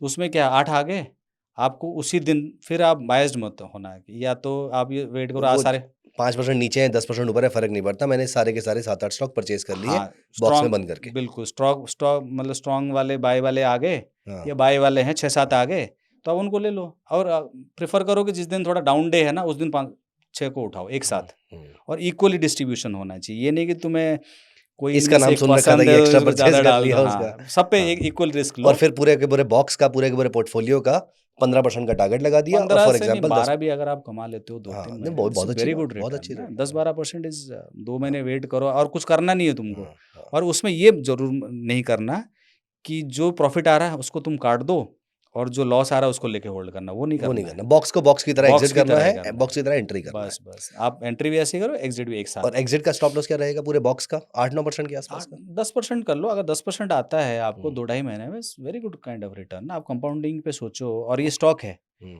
है ना? आप अगर आप ऐसे 2-3 महीने में कंपाउंड कर लो, शुरू में थोड़ा बोर लगेगा, अब हुँ। आगे का देखो कैसा होता है और every quarter you will get new companies. अच्छा, one last question. Hmm, for example पूरा क्वार्टर खत्म हो गया। हुँ। अब यहाँ पर ना मेरा टारगेट हिट हुआ, ना मेरा स्टॉप लॉस हिट हुआ। इस बॉक्स का क्या करना है? अगर खत्म हो गया और दूसरे क्वार्टर खत्म हो गया लेकिन अब नए क्वार्टर के रिजल्ट भी आ रहे हैं। ये वाला सिनेरियो परफेक्ट है वो, है ना? ये जो अभी चल रहा है, मान लो हाँ, मैंने अगर बनाई होगी, किसी ने बॉक्स बनाई है ना मेरा जैसे स्टॉप लॉस कटा है। यहाँ पर तो चलो मान लेते हैं कि हाँ, मार्केट डाउन रही है तो स्टॉप लॉस भी हो सकता है कट गया हो कि बट मार्केट साइडवेज चल रही है मेरी। हुँ, तो ना मेरे बॉक्स का, ना मेरे पोर्टफोलियो का स्टॉप लॉस कटा, ना मेरे पोर्टफोलियो का टारगेट आया। ठीक अब है, क्या अब करूँ मैं इसमें? रिजल्ट सीज़न आ गया, है हाँ, ना? नेक्स्ट हाँ, वाला, आप हाँ, सबको काटो। क्यों? मैं बताता हूँ क्यों? जो स्टॉक मेरे लास्ट क्वार्टर में फेवरेट थे ना हाँ, 6, हाँ। इस क्वार्टर में है ही नहीं वो, अच्छा, है ना? बिकॉज़ क्योंकि उनके रिजल्ट इस क्वार्टर में अच्छे नहीं आए। हाँ, क्योंकि अगले क्वार्टर में तो स्टॉक चेंज हो जाएँगे आपके बिल्कुल वहाँ पर। चेंज हो हाँ, जाएँगे, तो इंस्टेड ऑफ कि नहीं मैंने तो बड़ा देख के लिया था, आपको नहीं पता किसका रिजल्ट खराब आएगा, नहीं आएगा। करेक्ट। 2 कंपनी के बारे में मैंने ट्वीट किया था अभी, एक कंपनी तो मैं ठीक रहा, मेरी थोड़ी अलग इंटरप्रिटेशन थी उसमें। एक कंपनी बहुत अच्छा रिजल्ट दिख रही है, डबल, हुँ, है ना? एक कंपनी जो है वो 15% डाउन था रिजल्ट डेट पे, तो मैं क्या करता हूँ, एग्ज़िट ही मारना पड़ेगा ना। तो वहाँ पे फिर आप ये नहीं कि रिजल्ट खराब हो गया, नहीं, नहीं पिछले क्वार्टर में अच्छा था होल्ड करो, फिर या तो आप स्विंग ट्रेडिंग मत करो। आप फिर अगर ऐसा कर रहे हो तो आप लेके बैठो फिर। तो आपने किसी स्टॉक से शादी नहीं करनी है। आपने नहीं, जैसे ही उसको अगले क्वार्टर आने से पहले-पहले इन सारे बिल्कुल, पूरे-पूरे पोर्टफोलियो आपने खाली कर बिल्कुल, देना। बिल्कुल तो और क्वार्टर ऑन क्वार्टर हम इसको लेके-लेके चलते हाँ, रहेंगे। और मान लो इन्फोसिस एंड रिजल्ट से ही चालू होता है अपना यस, क्वार्टर। Yes, yes. जैसे ही वो डेट आने वाला हो उससे पहले एग्ज़िट कर लो। चाहे तुम 5% लॉस पे हो, चाहे हुँ, 5% प्रॉफ़िट पे हो या 2% प्रॉफ़िट या 2% लॉस पे हो। आप एग्ज़िट करो, new quarter, new stocks, new box. यही होना चाहिए कायदे से। ठीक है। सो अभी तो आपने सारे क्वेश्चन्स के आंसर बहुत अच्छे तरीके से और हाँ बहुत ही जी। पेशेंटली, जितने पेशेंटली आप ट्रेड करते हैं उतने ही पेशेंटली आपने हमें आंसर दिए हाँ हैं। जी। लेकिन मुझे पर्सनली ऐसा लगता है कि हमारे व्यूअर्स के और भी क्वेश्चन्स हो सकते हैं हाँ जी। क्योंकि देयर आर मेनी थॉट्स। हुँ, किसी ने हो सकता है आपकी ही टाइप की स्ट्रैटेजी पे काम किया हो, कोई चैलेंज फेस कर रहा हो। हुँ। तो आई वुड रिक्वेस्ट यू कि अगर हमारे व्यूअर्स के कोई भी क्वेश्चन्स आते हैं, तो प्लीज़ बिल्कुल। अगर आप उसको बाद में भी जवाब दे पाएँगे। बिल्कुल, सो बिल्कुल। आपका टाइम हमें शायद वहाँ पर चाहिए होगा। मैं कमेंट्स के सेक्शन में या जो भी वीडियो जहाँ पे अपलोड होगा मैं कोशिश करूँगा मैं जो लास्ट जो भी वीडियोज़ हैं मैं कोशिश करता हूँ सबको आंसर कर पाऊँ। बट वही है कि सवाल ऐसे नहीं हो कि ये वाला बाय कर लें, हाँ, वो वाला नहीं नहीं वो हो। तो नहीं क्योंकि होगा। मैं चाहता हूँ कि इस तरह का जो रूल्स हैं तो उसको ब्रेक नहीं किया जाए और जो जेन्युइन क्वेश्चन है कि हाँ, इसमें हमें कन्फ्यूज़न है कुछ तो I will answer that thank those you so much, questions thank you या सो मच प्रकाश, आपके इतने सारे इनसाइटफुल थॉट्स के लिए और बहुत ही पेशेंटली मेरे क्वेश्चंस के आंसर करने के लिए। और थैंक जिस यू। तरीके से आपने मुझे समझाया है वो बहुत ही अच्छा था और आई होप हमारे सारे व्यूअर्स को भी समझ में आया होगा। हुँ, सो गाइस, आपके जो भी क्वेश्चंस हैं, जो भी डाउट्स हैं इस पूरे वीडियो को देखने के टाइम पे, वो चाहे फंडामेंटल के रिगार्डिंग हो या टेक्निकल के रिगार्डिंग हो, वो सारे क्वेश्चन आप हमारे साथ कमेंट सेक्शन में शेयर कर सकते हैं। Prakash will be more than happy to answer these questions and I hope आपको ये पूरा का पूरा वीडियो, पूरा का पूरा पॉडकास्ट समझ में आया होगा, इंटरेस्टिंग लगा होगा। आपका जो भी फीडबैक है वो प्लीज़ हमें कमेंट्स में ज़रूर मेंशन कीजिएगा। Thank you so much thank you so Prakash. Much for thank you. Inviting. Thank you. Thanks.